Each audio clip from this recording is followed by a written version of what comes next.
शवज्जाड्यबलापहन्त्री नवं नवं स्पष्टसुवक्प्रदायिनी ममेघजिह्वाग्रसुरङ्गनर्तकी भवप्रसन्ना वदने च मे श्रीः व्याप्तिर्यस्य निजे निजेन महसा पक्षे सपक्षे स्थितिः व्यावृत्तिश्च विपक्षतोऽथ विषये सक्तिर्न वै बाधिते नैवास्ति प्रतिपक्षयुक्तिरतुलं शुद्धं प्रमाणं समे भूयात्तत्त्वविनिर्णयाय भगवान् आनन्दतीर्थो मुनिः वाणिते करवाण्यम्ब चरणो हृदि सर्वदा मद्वाक्यसरणिर्भूयात् श्रीमदाचार्यभावग नमोऽस्तु तात्विका देवाः विष्णुभक्तिपरायणाः धर्ममार्गे प्रेरयन्तु भवन्तः सर्व एव हि यस्य वाक्कामधेनुर्नः कामितार्थान् प्रयच्छति सेवेतं जय योगीन्द्रं कामबाणच्छिदं सदा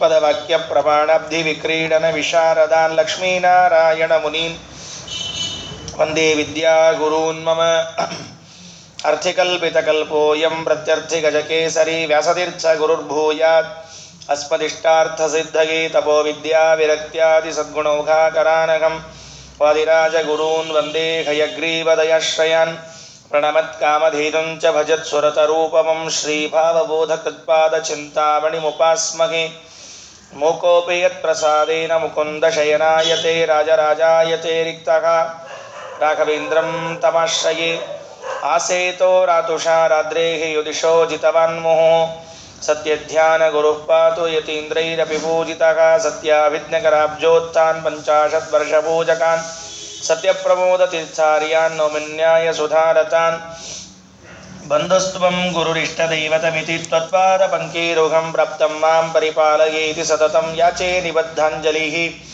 चित्तं मद्गुणदोषचिन्तनविधौ नूनं मनां मा कृत्साग श्रीसत्यात्मगुरो त्वदङ्घ्रियुगलं हित्वा न मे सद्गतिः वैकुण्ठरामो यं वव्रे स्वयमेव स्वपूजकं रघुप्रियार्ययोगीन्द्रं नौमि सज्ञानसिद्धये वैष्णवोत्तमकुलैः परिभाव्यं वाञ्छितार्थफलदं रमणीयं पापजालपरिहारसमर्थम् मुद्गलाङ्घ्रिसरसेरुहमीडे पृथ्वीमण्डलमध्यस्थाः पूर्णबोधमतानुगाः वैष्णवा विष्णुहृदयाः तान् नमस्ये गुरून् मम आपादमौलिपर्यन्तं गुरूणामाकृतिं स्मरेत तेन विघ्नाः प्रणश्यन्ति सिद्ध्यन्ति च मनोरथाः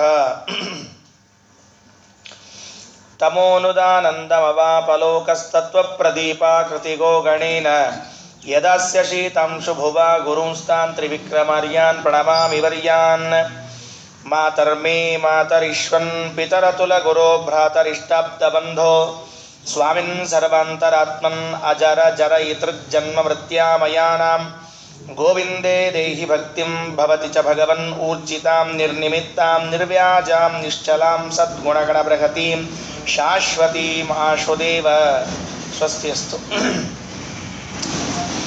ಪಂಡಿತಾಚಾರ್ಯರು ವಾಯುದೇವರಲ್ಲಿ ಭಕ್ತಿಯ ಪ್ರಾರ್ಥನೆಯನ್ನು ಮಾಡ್ತಾ ಇದ್ದಾರೆ. ನೀವು ನನಗೆ ಭಕ್ತಿಯನ್ನು ನೀಡಬೇಕು, ನಿಮ್ಮಲ್ಲಿಯೂ ಭಗವಂತನಲ್ಲಿಯೂ ನೀಡಬೇಕಾದದ್ದು ಭಕ್ತಿ. ಆ ಭಕ್ತಿ ಹೇಗಿರಬೇಕು ಅನ್ನುವುದನ್ನು ತಮ್ಮದೇ ಆದ ಮಾತಿನಲ್ಲಿ ತಿಳಿಸಿಕೊಡ್ತಾ ಇದ್ದಾರೆ. ದೇವರಲ್ಲಿ ಭಕ್ತಿ ಮಾಡುವಾಗ ಅದಕ್ಕೆ ಇನ್ಯಾವುದಾದರೂ ಲೇಪ ಆಗಿರಬಾರದು, ಶುದ್ಧವಾದ ಭಕ್ತಿಯನ್ನು ಮಾಡಬೇಕು. ಅದಕ್ಕೆ ಕೆಲವು ವಿಶೇಷಣಗಳನ್ನು ಹೇಳುತ್ತಾರೆ. ಊರ್ಜಿತಾಂ ನಿರ್ನಿಮಿತ್ತಾಂ ನಿರ್ವ್ಯಾಜಾಂ ನಿಶ್ಚಲಾಂ ಸದ್ಗುಣಗಣ ಬೃಹತೀಂ ಶಾಶ್ವತೀಂ. ಇಷ್ಟು ಭಕ್ತಿಗೆ ವಿಶೇಷಣಗಳಂತೆ.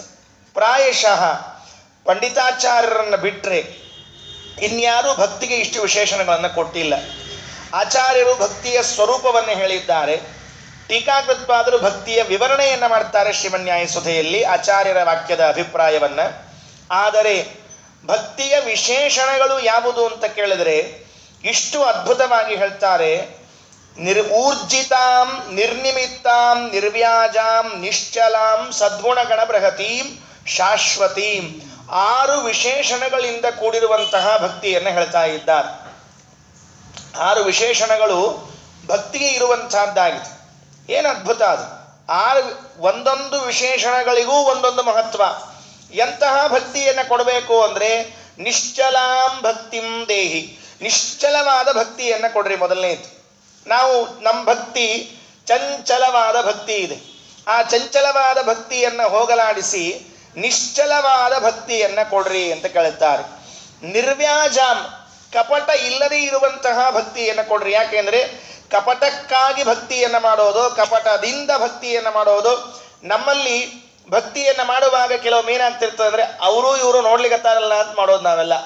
ಕೆಲವ್ರು ಹಂಗಿರ್ತದೆ ಪಾಪ, ಎಲ್ಲರೂ ಅಂತಲ್ಲ, ಕೆಲವರಲ್ಲಿ ಸ್ವಭಾವ ಏನು ಅಂದರೆ ಅವ್ರು ನೋಡ್ಲಿಕ್ಕತ್ತಾರಲ್ಲ, ಹಂಗಾದ್ರೆ ನಾವು ಅವ್ರಿಗಿಂತ ಚಂದ ಮಾಡ್ಬೇಕು, ಅವ್ರಿಗಿಂತ ಜಾಸ್ತಿ ನಮಸ್ಕಾರ ಮಾಡ್ಬೇಕು, ಅವ್ರಿಗಿಂತ ಬಹಳೊತ್ತು ನಮಸ್ಕಾರ ಮಾಡಬೇಕು ಅಂಥೇಳಿ ಈ ಕಪಟವಾದದ್ದನ್ನು ಮಾಡುವಂತಹದ್ದಿದೆ, ಅದನ್ನು ಮಾಡಬಾರದು.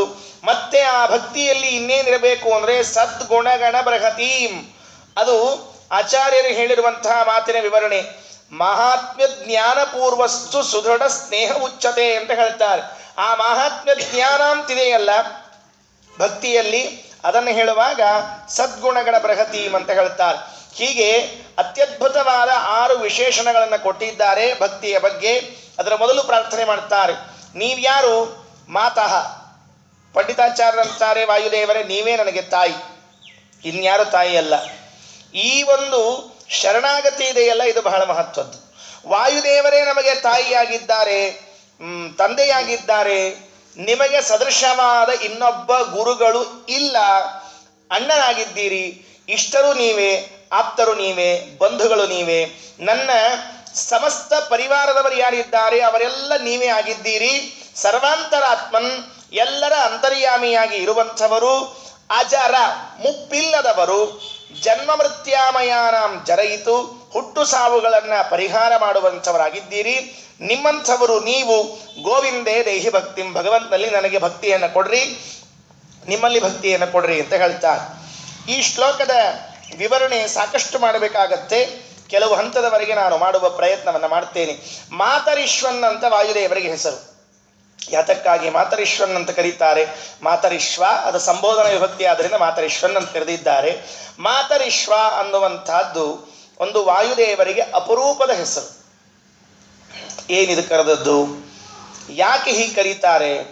ಅಮರ ಕೋಶದಲ್ಲಿ ವಾಯುದೇವರ ಹೆಸರಿನ ಸಾಲಿನಲ್ಲಿ ಇದನ್ನು ಹೇಳಿದ್ದಾರೆ ಮಾತರಿಶ್ವ ಅಂತ. ಕೋಶಗಳಲ್ಲಿ ಮಾತರಿಶ್ವ ಅಂತ ಹೇಳ್ತಾರೆ. ಅವರೆಲ್ಲ ಅರ್ಥ ಏನು ಮಾಡ್ತಾರೆ ಗೊತ್ತಾ?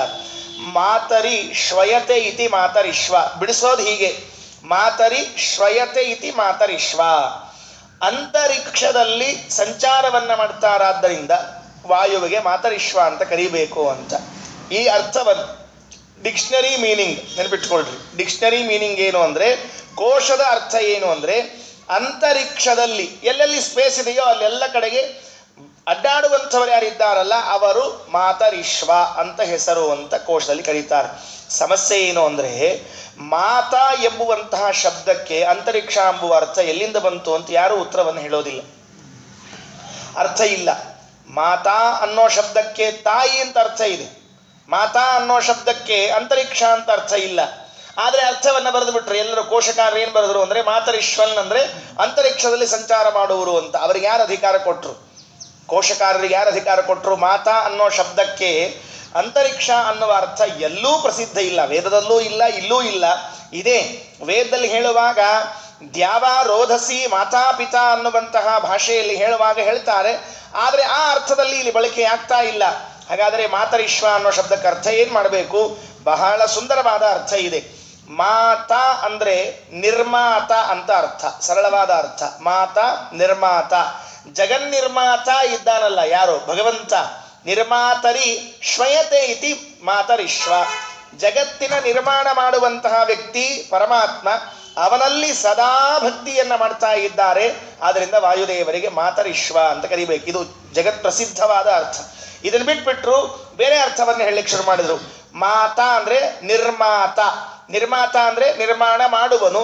ಜಗತ್ತನ್ನು ನಿರ್ಮಾಣ ಮಾಡುವ ಪರಮಾತ್ಮ ಏನಿದ್ದಾನೆ ಅವನಲ್ಲಿ ಶ್ವಯತೆ ಭಕ್ತಿಭಾವವನ್ನು ತೋರಿಸ್ತಾರಾದ್ರಿಂದ ವಾಯುದೇವರಿಗೆ ಮಾತರಿಶ್ವ ಅಂತ ಕರಿಬೇಕು. ಅಥವಾ ಮಾತಾ ಅಂದರೆ ವೇದೋ ಮಾತರ ಸ್ಮೃತ ಅಂತ ಹೇಳ್ತಾರೆ. ವೇದಗಳನ್ನು ಮಾತಾ ಅಂತ ಕರೆದಿದ್ದಾರೆ ಪುರಾಣಗಳಲ್ಲಿ. ಮಾತರಿ ಎಲ್ಲ ವೇದಗಳಲ್ಲಿ ಶ್ವಯತೆ ಗತಿ ಉಳ್ಳವರಾಗಿದ್ದಾರಾದ್ದರಿಂದ ವಾಯುದೇವರಿಗೆ ಮಾತರಿಶ್ವ ಅಂತ ಕರೀತಾರೆ. ವೇದಗಳನ್ನ, ಪುರಾಣಗಳನ್ನ, ಇತಿಹಾಸಗಳನ್ನ ಮಾತಾ ಮಾತಾ ಅಂತ ಕರೀತಾರೆ. ವಾಯುದೇವರಿಗೆ 7 ಜನ ಅಮ್ಮಂದ್ರಂತೆ. ವಾಯುದೇವರಿಗೆ 7 ಜನ ಅಮ್ಮಂದ್ರು. ಏನ್ರಿ ಒಬ್ಬರು ಅಮ್ಮಂದ್ರು ಬರೋಬ್ಬರಿ, 7 ಜನ ಎಲ್ಲಿದ್ದಾರೆ? ನಾವು ಕೇಳೇ ಇಲ್ಲ, ನೀವೆಲ್ಲ ಹೊಸಾದ್ ಹೇಳ್ತಾ ಇದ್ದೀರಿ, ಇಂಥದ್ದಿಲ್ವೇ ಇಲ್ಲ ಅಲ್ರಿ. ಷಣ್ಮುಖನಿಗೆ ಎಷ್ಟು ಜನ ಅಮ್ಮಂದ್ರು ಅಂತ ಮೊದಲು ಹೇಳ್ರಿ, ಆಮೇಲೆ ಮುಂದಿನ ನೋಡೋಣಂತೆ. ಷಣ್ಮುಖನಿಗೆ ಎಷ್ಟು ಜನ ಅಮ್ಮಂದ್ರು? 6 ಜನ ಅಮ್ಮಂದ್ರು. ಷಣ್ಮುಖ ಅಂತ ಯಾಕೆ ಬಂತವನಿಗೆ? ಕಾರ್ತಿಕೇಯ, ಷಣ್ಮುಖ, 6 ಜನ ಅಮ್ಮಂದ್ರಿರುವಂತಹ ವ್ಯಕ್ತಿ ದೇವತೆಯಲ್ಲಿ ಒಬ್ಬನಿದ್ದಾನೆ. ಇವರು 7 ಜನ ಅಮ್ಮಂದ್ರಿರುವಂಥವ್ರು. ಯಾರಪ್ಪ ಅವರು? ಸಪ್ತ ಶಿವಾಸು ಮಾತೃಷು. ಬಳಿತ್ತಾ ಸೂಕ್ತದಲ್ಲಿ ಹೇಳುವಾಗ ಸಪ್ತ ಶಿವಾಸು ಮಾತೃಷು. 4 ವೇದಗಳು, ಮಹಾಭಾರತ, ಮೂಲ ರಾಮಾಯಣ, ಪಂಚರಾತ್ರ, 7 ಜನ. 4 ವೇದಗಳು, 3 ಇತಿಹಾಸಗಳು, ಪಂಚರಾತ್ರ, ಮೂಲ ರಾಮಾಯಣ, ಮಹಾಭಾರತವೆಂಬುವಂತಹ 7 ಜನ ತಾಯಂದಿರಲ್ಲಿ ಹಾಯಾಗಿ ಪವಡಿಸಿದವರಿದ್ದಾರಲ್ಲ, ಇವರು ವಾಯುದೇವರು ಮಾತರಿಶ್ವ ಅಂತ ಕರೆಸಿಕೊಳ್ತಾ ಇದ್ದಾರೆ. ಜಗನ್ನಿರ್ಮಾಣ ಮಾಡಿರುವ ಪರಮಾತ್ಮನಲ್ಲಿ ಹಾಯಾಗಿ ಇದ್ದಾರೆ, ಭಕ್ತಿಯನ್ನು ಮಾಡ್ತಾರೆ. ವೇದಗಳಲ್ಲಿ, ಪುರಾಣಗಳಲ್ಲಿ ನಿಷ್ಠಾತರಾಗಿದ್ದಾರೆ. ಆದ್ದರಿಂದ ಮಾತರಿಶ್ವ ಅಂತ ಕರಿಬೇಕು ಅಂತ ಹೇಳ್ತಾರೆ. ತಾಯಿ, ತಂದೆ, ಅಣ್ಣ, ತಮ್ಮ ಇವೆಲ್ಲ ಸಂಬಂಧಗಳೇನವ, ಈ ಎಲ್ಲ ಸಂಬಂಧಗಳು ವಾಯುದೇವರಿಂದ ನಮ್ಮಲ್ಲಿ ಗಟ್ಟಿಯಾಗಿ ಉಳಿಯುವುದು. ವಾಯುದೇವರ ಅನುಗ್ರಹ ಇಲ್ಲ, ಗಟ್ಟಿಯಾಗಿ ಉಳಿಯುವುದಿಲ್ಲ. ನಾವು ಒಬ್ಬರನ್ನೊಬ್ಬರು ಪ್ರೀತಿಸ್ತೇವಲ್ಲ, ಅದಕ್ಕೆ ಬೃಹದಾರಣ್ಯಕ ಉಪನಿಷತ್ನಲ್ಲಿ ಒಂದು ಕಥೆಯನ್ನು ಹೇಳ್ತಾರೆ.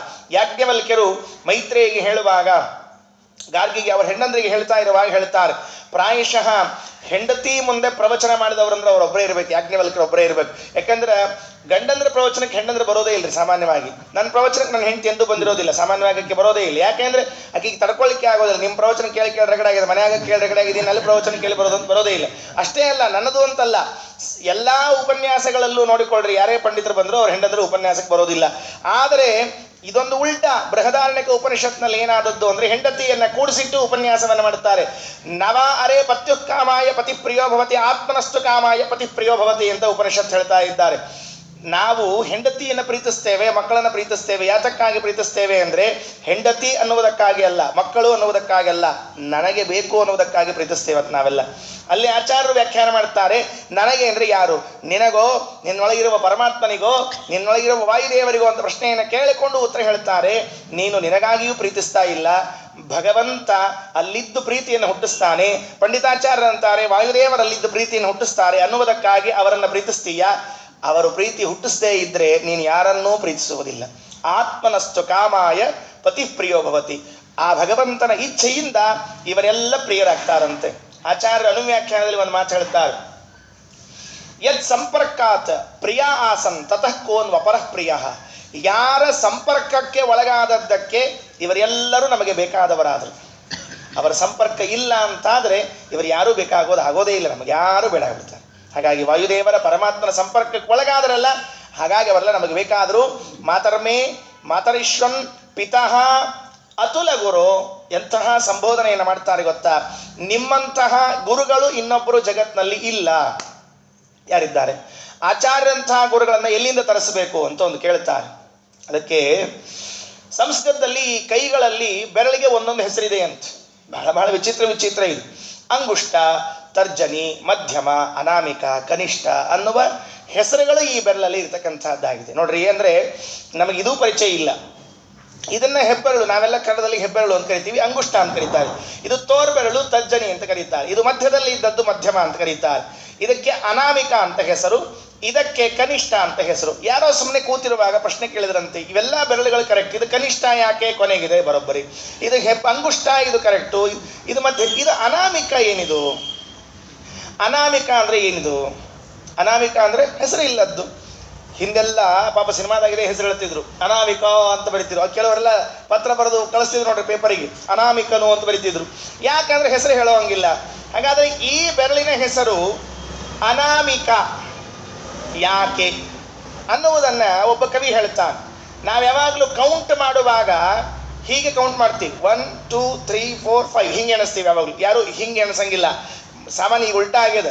ಮೊದಲೆಲ್ಲ ಎಣಿಸೋದೇನಂದ್ರೆ 1 2 3 4 5 ಅಂತ ಎಣಿಸ್ತಿರ್ತೀವಿ. ಎಣಿಸುವಾಗ ಏನಾಯಿತು ಅಂತ ಕೇಳಿದ್ರೆ ಪುರಾ ಗುರುಣಾಂ ಗಣನಾ ಪ್ರಸಂಗೆ, ಪುರಾ ಗುರುಣಾಂ ಗಣನಾ ಪ್ರಸಂಗೆ, ಹಿಂದೆಲ್ಲರೂ ಸೇರಿ ಜ್ಞಾನಿಗಳು ಗುರುಗಳನ್ನು ಎಣಿಸ್ಲಿಕ್ಕೆ ಶುರು ಮಾಡಿದ್ರಂತೆ. ಯಾರ್ಯಾರು ಜಗತ್ತಿನಲ್ಲಿ ಗುರುಗಳಿದ್ದಾರೆ ಹೇಳಿ ನೋಡಂತೆ ಅಂತ ಹೇಳಿದಾಗ, ಕನಿಷ್ಠಿಕಾಧಿಷ್ಠಿತ ಮಧ್ವನಾಥಃ ಅದ್ಯಾಪಿ ತತ್ತುಲ್ಯ ಗುರೋರಭಾವಾತ್ ಕನಿಷ್ಠಿಕಾ ಸಾರ್ಥವತಿ ಅನಾಮಿಕಾ ಸಾರ್ಥವತಿ ಬಭೂವ. ಎಣಿಸ್ಲಿಕ್ಕೆ ಪ್ರಾರಂಭ ಮಾಡಿದ್ರು.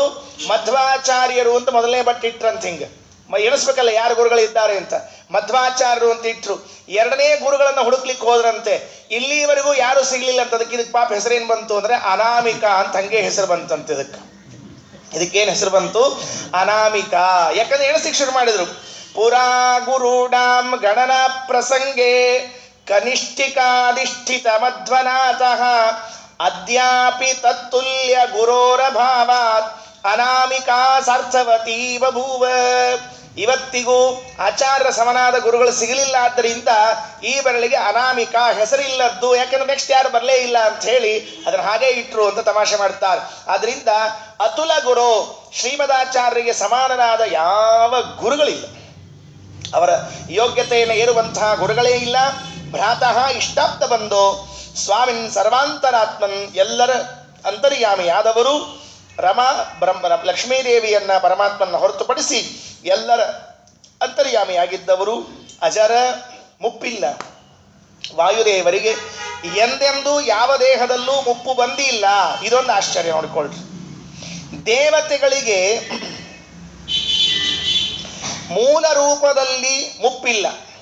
ಆದರೆ ಆ ದೇವತೆಗಳು ಅವತಾರ ಮಾಡಿದಾಗ ಅವರಿಗೆ ಮುಪ್ಪು ಬರುತ್ತೆ. ದೇವತೆಗಳಿಗೆ ಮೂಲ ರೂಪದಲ್ಲಿ ಮುಪ್ಪಿಲ್ಲ. ಅವ್ರ ಹೆಸರೇನು ಗೊತ್ತಾ? ತ್ರಿದಶ ಅಂತ ಕರೀತಾರೆ. ಅಮರ ನಿರ್ಜರ ದೇವಾಹ ತ್ರಿದಶ ವಿಭುಧಾಸುರ. ಪಾಪ ಒಂದು ಕಾಲದಾಗ ಹೇಳ್ಕೊಡ್ತಿದ್ರಿ ಇವತ್ತೆಲ್ಲ. ಅಮರಕೋಶ ಅಂತ ಒಂದು ಪಾಠ ಇತ್ತು. ಯಾವ ಕೋಶನೂ ಇಲ್ಲಿ ಈಗ ಬರೀ ಕೋಶ ಅಷ್ಟೇ. ಈಗ ಇನ್ಯಾವ ಕೋಶನೂ ಇಲ್ಲೇ ಇಲ್ಲ ಈಗ. ಅದಕ್ಕೆ ಅಮರ ನಿರ್ಜರ ದೇವಾಹ ತ್ರಿದಶ ವಿಭುಧಾಸುರ, ತ್ರಿದಶ ಅಂತ ಹೇಳ್ತಾರೆ. ತ್ರಿದಶ ಅಂತ ಹೇಳಿದ್ರು ಅವರಿಗೆ ಮೂರೇ ದಶೆಗಳು, ಮುಂದಿನ ದಶ ಇಲ್ಲ, ವೃದ್ಧಾಪ್ಯವೆಂಬ ದಶೆಯೇ ಇಲ್ಲ. ತ್ರಿದಶ ಅಥವಾ ತ್ರಿದಶ, 30 ವರ್ಷಕ್ಕೆ ಅವರ ಆಯುಸ್ಸು ಸ್ಟಾಪ್, ಮುಂದೆ ಹೋಗೋದೇ ಇಲ್ಲಂತೆ. 30 ಹೋದ್ರಲ್ಲಿ ಪರಿಪೂರ್ಣ ಆಯ್ತು. ಅಲ್ಲಿಗೆ ಏನು ಬರಬೇಕಾಗಿತ್ತು ಎಲ್ಲ ದೇಹದಲ್ಲಿ ಬಂದ್ಬಿಟ್ಟಿರ್ತದೆ. ಅಷ್ಟೇ ವಯಸ್ಸು ಮುಂದೆ ಬರುವುದಿಲ್ಲ ಅಂತ. ದೇವತೆಗಳಿಗೆ ಮೂಲ ರೂಪದಲ್ಲಿ ಎಂದೂ ವೃದ್ಧಾಪ್ಯ ಬರೋದಿಲ್ಲ.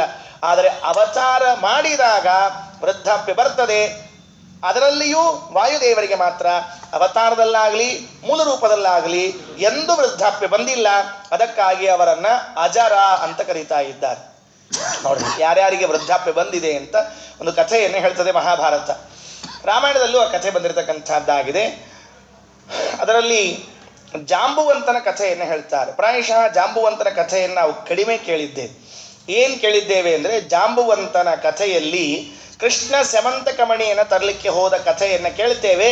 ಅಲ್ಲಿ ಉಳಿದ ಭಾಗವನ್ನು ಶ್ರೀಮದಾಚಾರ್ಯರು ಫಿಲಪ್ ಮಾಡ್ತಾರೆ. ಯಾಕಂದ್ರೆ ನಾವು ಕಥೆಯನ್ನು ಅರ್ಧಂಬರ್ಧ ಕೇಳೋರೆ ನಾವೆಲ್ಲ. ಅವರು ಪೂರ್ಣ ಪ್ರಜ್ಞರಾದ್ರಿಂದ ಪೂರ್ಣವನ್ನು ಹೇಳೋರು, ನಾವು ಅರ್ಧಂಬರ್ಧ ನಾವು ಅಪೂರ್ಣರು.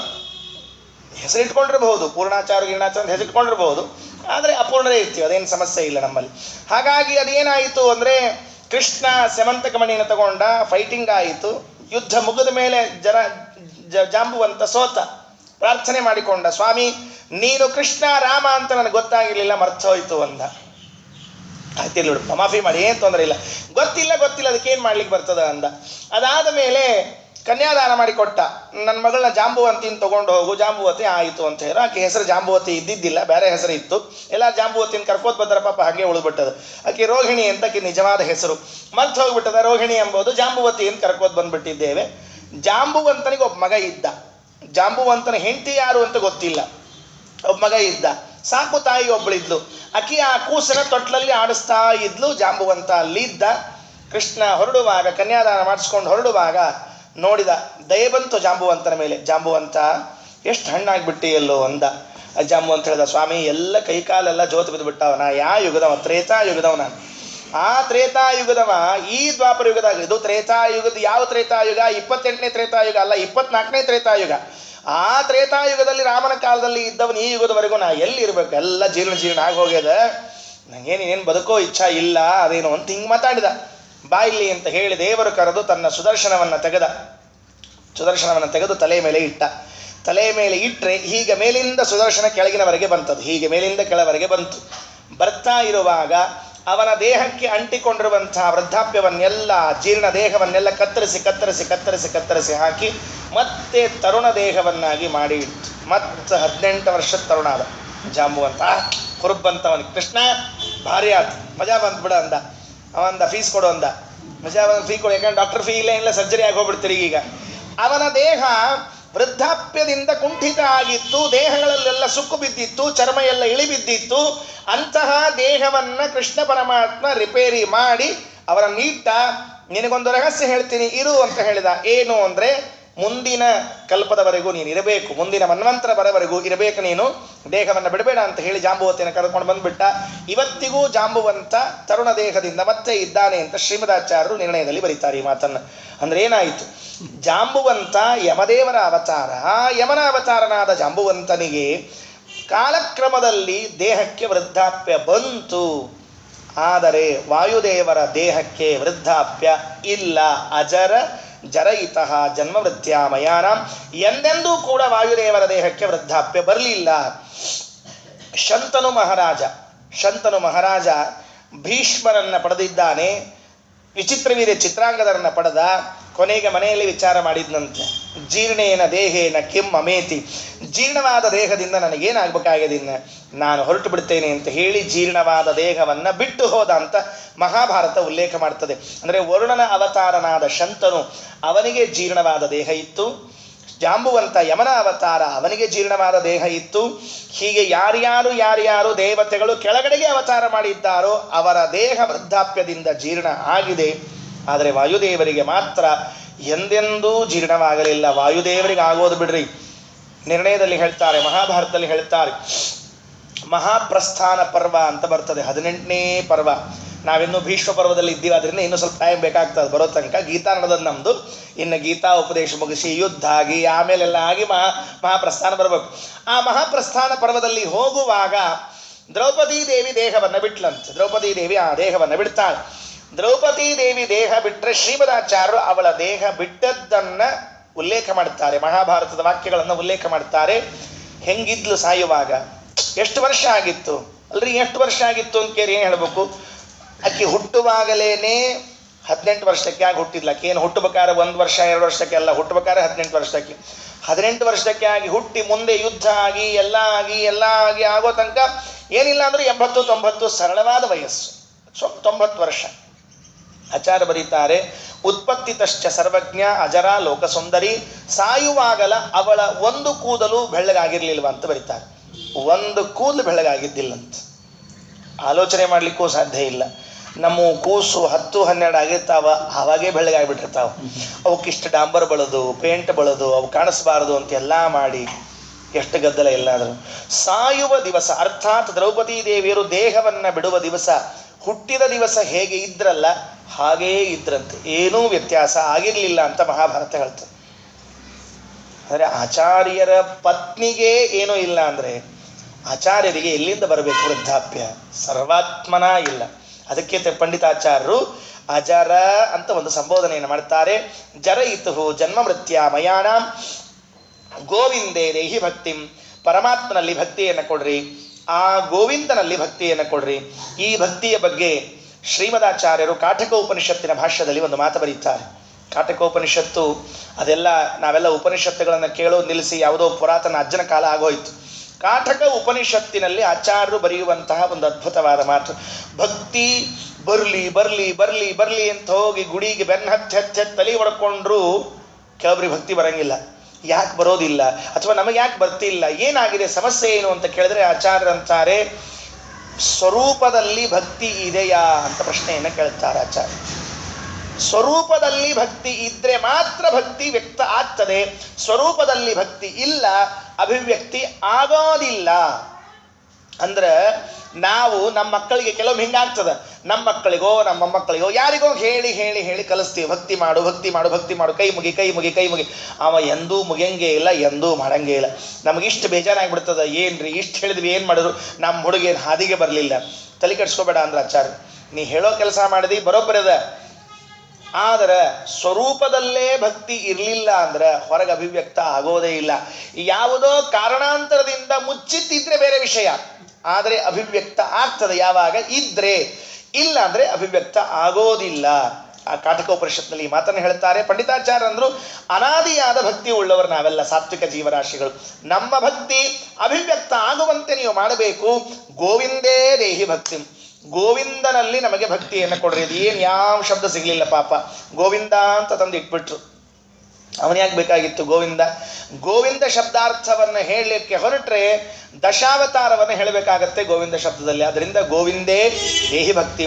ಅದಕ್ಕೆ ಆಚಾರ್ಯರು ಅನುವ್ಯಾಖ್ಯಾನದಲ್ಲಿ ಹೇಳುವಾಗ ಒಂದು ಮಾತು ಬರೀತಾರೆ. ಟೀಕಾಕೃತ್ಪಾದರು ಆ ಸಂದರ್ಭದಲ್ಲಿ ಒಂದು ವಿಶೇಷಣವನ್ನು ಕೊಡ್ತಾರೆ. ಗೋವಿಂದೇ ಅಂತ ಯಾಕೆ ಹೇಳಿದರು ಅಂದರೆ ಯಶೋಧ ಪ್ರತ್ಯಕ್ಷ ಅಂತ ಬರೀತಾರೆ. ಗೋವಿಂದ ಎಂಬುವಂತಹ ಶಬ್ದ ಯಾವಾಗ ಬಂದದ್ದು ಸಾಮಾನ್ಯವಾಗಿ ಇಟ್ಕೊಳ್ರಿ. ಭಗವಂತನ ಗೋವರ್ಧನಗಿರಿಯನ್ನ ಎತ್ತಿರುವಂತಹ ಸಂದರ್ಭದಲ್ಲಿ ಅವನಿಗೆ ಗೋವಿಂದ ಎಂಬುವಂತಹ ನಾಮವನ್ನ ಮಾಡಿದ ಇಂದ್ರದೇವರು, ಗೋವಿಂದ ಎಂಬ ನಾಮವನ್ನ ಮಾಡಿದ್ದವರು. ಆದರೆ ಆಚಾರ್ಯರಂತಾರೆ ಅವನಲ್ಲಿರುವಂತಹ ವಿರುದ್ಧವಾದ ಧರ್ಮಗಳನ್ನು ಕಟ್ಟಿ ಹಾಕಿದ್ಲು, ಬಿಡಿಸ್ಕೊಂಡು ಹೋದ, ಪರ್ವತವನ್ನು ಎತ್ತಿದ, ತಳಗಿಟ್ಟ, ಬಾಲಕ, ಇವೇನು ವಿರುದ್ಧವಾದ ಧರ್ಮಗಳವ ಬಾಲಕರಲ್ಲಿ ನೋಡಲಿಕ್ಕೆ ಸಿಗದೇ ಇರುವಂತಹದ್ದು. ಆ ಎಲ್ಲ ಧರ್ಮಗಳು ಭಗವಂತನಲ್ಲಿ ಇವೆ ಅಂತ ಸೂಚನೆ ಮಾಡಲಿಕ್ಕೆ ಹೊರಟ ಶಬ್ದ ಗೋವಿಂದ ಎಂಬ ಶಬ್ದವನ್ನು ಹೇಳ್ತಾರೆ. ಅದರ ಅರ್ಥ ಭಗವಂತನಲ್ಲಿ ನಮಗೆ ಊಹಿಸಲಿಕ್ಕೆ ಆಗದೇ ಇರುವಂತಹ ವೈರುಧ್ಯಗಳಿಂದ ಕೂಡಿದ ಗುಣಗಳಿವೆ. ಆ ಗುಣಗಳ ಜ್ಞಾನ ನಮಗಾಗಬೇಕು, ಅಂತಹ ಭಕ್ತಿಯನ್ನು ನಮಗೆ ಕೊಡ್ರಿ ಅಂತ ನಾವು ಪ್ರಾರ್ಥನೆಯನ್ನು ಮಾಡಿಕೊಳ್ತಾರೆ. ಗೋವಿಂದೇ ದೇಹಿ ಭಕ್ತಿಂ ಭವತಿ ಚ ಭಗವನ್, ನಿಮ್ಮಲ್ಲೂ ಕೂಡ ಭಕ್ತಿಯನ್ನು ಕೊಡ್ರಿ. ಎಂಥದ್ದು? ಊರ್ಜಿತಾಂ ಅಂತ ಹೇಳ್ತಾ ಇದ್ದಾರೆ. ಬಹಳ ಅದ್ಭುತವಾಗಿದೆ. ಒಂದೊಂದು ವಿಶೇಷಣಗಳು 6 ವಿಶೇಷಣಗಳಿಂದ ಕೂಡಿರುವಂತಹ ಭಕ್ತಿಯನ್ನು ಹೇಳ್ತಾ ಇದ್ದಾರೆ. ಅದಕ್ಕಂದ್ರು ಊರ್ಜಿತಾಂ ಭಕ್ತಿಂ ದೇಹಿ, ಅತ್ಯಂತ ಶ್ರೇಷ್ಠವಾದ ಭಕ್ತಿ ಇರಬೇಕು. ಎಂಥ ನಾವೆಲ್ಲ ಅಂತಿರ್ತೀವಲ್ಲ, ಕ್ವಾಲಿಟಿ ಮೇಂಟೈನ್ ಮಾಡಬೇಕು ಅಂತ ಹೇಳ್ತಿರ್ತೀವಿ. ನಮ್ಮಲ್ಲಿ ಹೆಂಗಿರ್ತಾವಂದ್ರೆ ಸಾದಾ ಪಾದ ಸಾಮಾನು ತರಂಗಿಲ್ಲ. ಮೊದಲೆಲ್ಲ ಒಂದು ಕಾಲಕ್ಕೆ ಹೆಂಗಿತ್ತು ಅಂದರೆ ಇದ್ದದ್ದಾಗ್ತದೆ ನಡಿ ಏನು ತೊಗೊಂಡು ಹೋಗ್ತಿದ್ವಿ. ಈಗೆಲ್ಲ ನಾವು ಕ್ವಾಲಿಟಿ ಮೇಂಟೈನ್ ಮಾಡ್ಲಿಕ್ಕೆ ಚಲೋ ಫೋನು, ಚಲೋ ಬೈಕು, ಚಲೋ ಟಿ ವಿ ಎಲ್ಲ ಕ್ವಾಲಿಟಿ ಮೇಂಟೈನ್ ಮಾಡ್ಲಿಕ್ಕೆ. ಹಾಗಾದರೆ ಲೌಕಿಕ ಪದಾರ್ಥಗಳಲ್ಲಿ ಕ್ವಾಲಿಟಿಯನ್ನು ಮೇಂಟೈನ್ ಮಾಡುವ ನಾವುಗಳು ಭಕ್ತಿಯಲ್ಲಿ ಯಾಕೆ ಕ್ವಾಲಿಟಿಯನ್ನು ಮೇಂಟೈನ್ ಮಾಡಬಾರ್ದು? ಊರ್ಜಿತಾಂ ಭಕ್ತಿಂ, ಅತ್ಯಂತ ಶ್ರೇಷ್ಠವಾದ ಭಕ್ತಿಯನ್ನು ಕೊಡ್ರಿ. ನಿರ್ನಿಮಿತ್ತಾಂ ಭಕ್ತಿಂ, ನೆಪಕ್ಕಾಗಿ ಭಕ್ತಿಯನ್ನು ಮಾಡಬಾರ್ದು. ನಮ್ದೇನೋ ಕೆಲಸ ಆಗಬೇಕಾಗಿದೆ, ನಮ್ಮ ಕೆಲಸ ಆಗಲಿ ಅನ್ನುವುದಕ್ಕಾಗಿ ಭಕ್ತಿಯನ್ನು ಮಾಡಬಾರ್ದಂತ. ನಮ್ಮ ಕೆಲಸ ಆಗಲಿ ಅನ್ನೋದಕ್ಕಾಗಿ ಭಕ್ತಿಯನ್ನು ಮಾಡಬಾರ್ದಂತೆ. ಜಗನ್ನಾಥದಾಸರು ಒಂದು ಮಾತು ಹೇಳ್ತಾರೆ, ಭಕ್ತಿ ಹೆಂಗೆ ಮಾಡಬೇಕು ಅಂತ ಒಂದು ದೃಷ್ಟಾಂತ ಕೊಡ್ತಾರೆ. ನಮಗದು ಕಲ್ಪನೆ ಬರೋದಿಲ್ಲ ರೀ. ಪಾಪ ಹರಿಕತಾಂ ಸಾರನ ಅಂದ್ರೆ ನಮ್ಗೆ ಏನಾಗಿಬಿಟ್ಟದ ಅಂದ್ರೆ ಅದು ಯಾರೋ ಹೆಣ್ಮಕ್ಳ ಗ್ರಂಥ, ಅವರು ಭಜನಾ ಮಂಡಳಿ ಹೇಳಿ ಹೋಗ್ಬಿಟ್ರೆ ಮುಗಿದು ಹೋಗ್ತು ಅಂತ ಹಿಂಗೆ ತಿಳ್ಕೊಂಡು ನಾವೆಲ್ಲ. ಅದಕ್ಕೆ ಧ್ಯಾನ ಪ್ರಕ್ರಿಯಾ ಸಂಧಿ ಅಂತ 11ನೇ ಸಂಧಿ ಅಥವಾ ಸ್ಥಾವರ ಜಂಗಮ ಸಂಧಿ ಅಂತ ಸಂಕರ್ಷಣ ಒಡೆಯರ ಪಾಠದ ಪ್ರಕಾರ ಅಲ್ಲಿ ಹೇಳುವಾಗ ಒಂದು ದೃಷ್ಟಾಂತವನ್ನು ಕೊಡ್ತಾರೆ. ಹಗಲ ನಂದ ದೀಪದಂದದಿ ನಿಗಮ ವೇದ್ಯನ ಪೂಜಿಸುತ್ತ ಕೈ ಮುಗಿದು 4ರೊಳೊಂದು ಪುರುಷಾರ್ಥವನು ಬೇಡದಲೇ ಜಗದುದರ ಕೊಟ್ಟದನು ಭುಂಜಿಸು ಮಗ ಮಡದಿ ಪ್ರಾಣೇಂದ್ರಿಯಾತ್ಮಾದಿಗಳು ಭಗವದಧೀನವೆಂದಡಿಗಡಿಗೆ ನೆನೆವುತ್ತಿರು. ದಾಸರು ಹೇಳುವಂಥ ಒಂದು ದೃಷ್ಟಾಂತವನ್ನು ತೆಗೆದುಕೊಂಡೋಣ. ಏನಂತಾರೆ? ಹಗಲ ನಂದ ದೀಪದಂದದಿ, ನಂದಾದೀಪ ಅಂತ ಕರೀತಾರಂತ. ನಮ್ಮಲ್ಲೆಲ್ಲ ಗುಡಿ ಒಳಗೆ ಹಾಕಿರ್ತಾರೆ ನಂದಾದೀಪ ಸೇವೆ ಅಂತ ಹಾಕಿರ್ತಾರೆ. ಯಾಕಂದ್ರೆ ಅದೊಂದು ಸೇವಾ ಆಗಿಬಿಟ್ಟದ. ಈಗ ದೇವರೇ ಪ್ರೀತಿರಪ್ಪ ನಂದಾದೀಪ ಅಲ್ರಿ. ಇವೆಲ್ಲ ವಿಚಿತ್ರ ಶಬ್ದಗಳು. ಕದ್ಲಾರತಿ ಅಂತ ಕರೀತಾರೆ. ಏನು ಹೆಂಗಂದ್ರೆ ನಂದಾದೀಪ ಅಂತ ಕರೀತಾರೆ. ಏನು ಹೆಂಗಂದ್ರೆ ಯಾವ ಶಬ್ದದ ಅರ್ಥನೂ ತಲೆ ಕೆಡಿಸ್ಕೊಳಕ್ಕೆ ಹೋಗೋದಿಲ್ಲ ನಾವು. ಒಟ್ಟು ಹೇಳಾರಿಲ್ಲೋ ಜೈ ಅಂದ್ಬಿಡೋದು.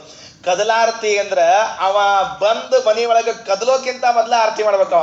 ಕದಲ್ದೇ ಇದ್ದಾಗ ಮಾಡುವ ಆರತಿ ಅದು. ಅವ ಕದಲಿರಬಾರ್ದು ಎಲ್ಲೂ. ಮನೆಯೊಳಗೆ ಇನ್ನು ಕಾಲಿಡ್ಬೇಕ, ಬಂದು ನಿಂತು ಕೂಡಲೇ ಟಕ್ಕಂತ ಆರತಿ ಮಾಡ್ತಾರಲ್ಲ, ಅದು ಕದಲಾರತಿ. ಸ್ವಾಮಿಗಳು ಬಂದಿರ್ತಾರ, ಯಾರೋ ಆಚಾರ ಬಂದಿರ್ತಾರೆ, ಜ್ಞಾನಿಗಳು ಬಂದಿರ್ತಾರೆ. ಅದು ಕದಲ ಆರತಿ. ಕದಲ್ದೇ ಇರುವಾಗ ನಿಂತಲ್ಲೇ ಮಾಡುವಂಥ ಆರತಿ ಅಂತ ಕದಲಾರತಿ. ನಂದಾದೀಪ ಅಂದ್ರೆ ನಂದದೇ ಇರುವ ದೀಪ, ಯಾವಾಗೂ ನಂದಬಾರದು. ಅದಕ್ಕೆ ಹೇಳ್ತಾರ. ಅವು ದೃಷ್ಟಾಂತ ಕೊಡುವಾಗ ಏನ್ ಕೊಡ್ತಾರೆ ದಾಸರು ಅಂದ್ರೆ ಹಗಲ ನಂದಾದೀಪ ದಂದದಿ, ಹಗಲು ಹೊತ್ತಿನೊಳಗೆ ನಂದಾದೀಪ ಅಂತ ಕರೀತಾರೆ. ಹೇಳ್ರಿ ನೋಡ ಅದ್ರ ಅರ್ಥ ಏನು? ಹಗಲತ್ನಲ್ಲಿ ನಂದಾದೀಪ, ದೇವರ ಮುಂದೆ ಹಗಲ ಹೊತ್ತಿನಲ್ಲಿ ದೀಪ ಹಚ್ಚಿಟ್ಟಿರ್ತೀರಿ, ಅದು ನಂದದೇ ಇದ್ದಂತೆ ನೋಡಿಕೊಳ್ತೀರಿ. ಅದು ಯಾವ ಉದ್ದೇಶ ಅಂತ ಕೇಳಿದ್ರೆ ಉದ್ದೇಶ ಏನಿಲ್ಲ ಅದರಲ್ಲಿ. ಯಾಕೆ ಅಂದ್ರೆ ಹಗಲ ಹೊತ್ತಿನೊಳಗ ದೀಪ ಹಚ್ಚಿದ್ದು ಕತ್ಲಿ ಹೋಗ್ಲಿ ಎಂಬ ಉದ್ದೇಶ ಇಲ್ಲ. ಹಗಲಿನಲ್ಲಿಯೇ ದೀಪ ಇದೆ ಅಂದ ಮೇಲೆ ಅದರ ಏನೋ ಉದ್ದೇಶ ಇಲ್ಲ ಅದರದ್ದು.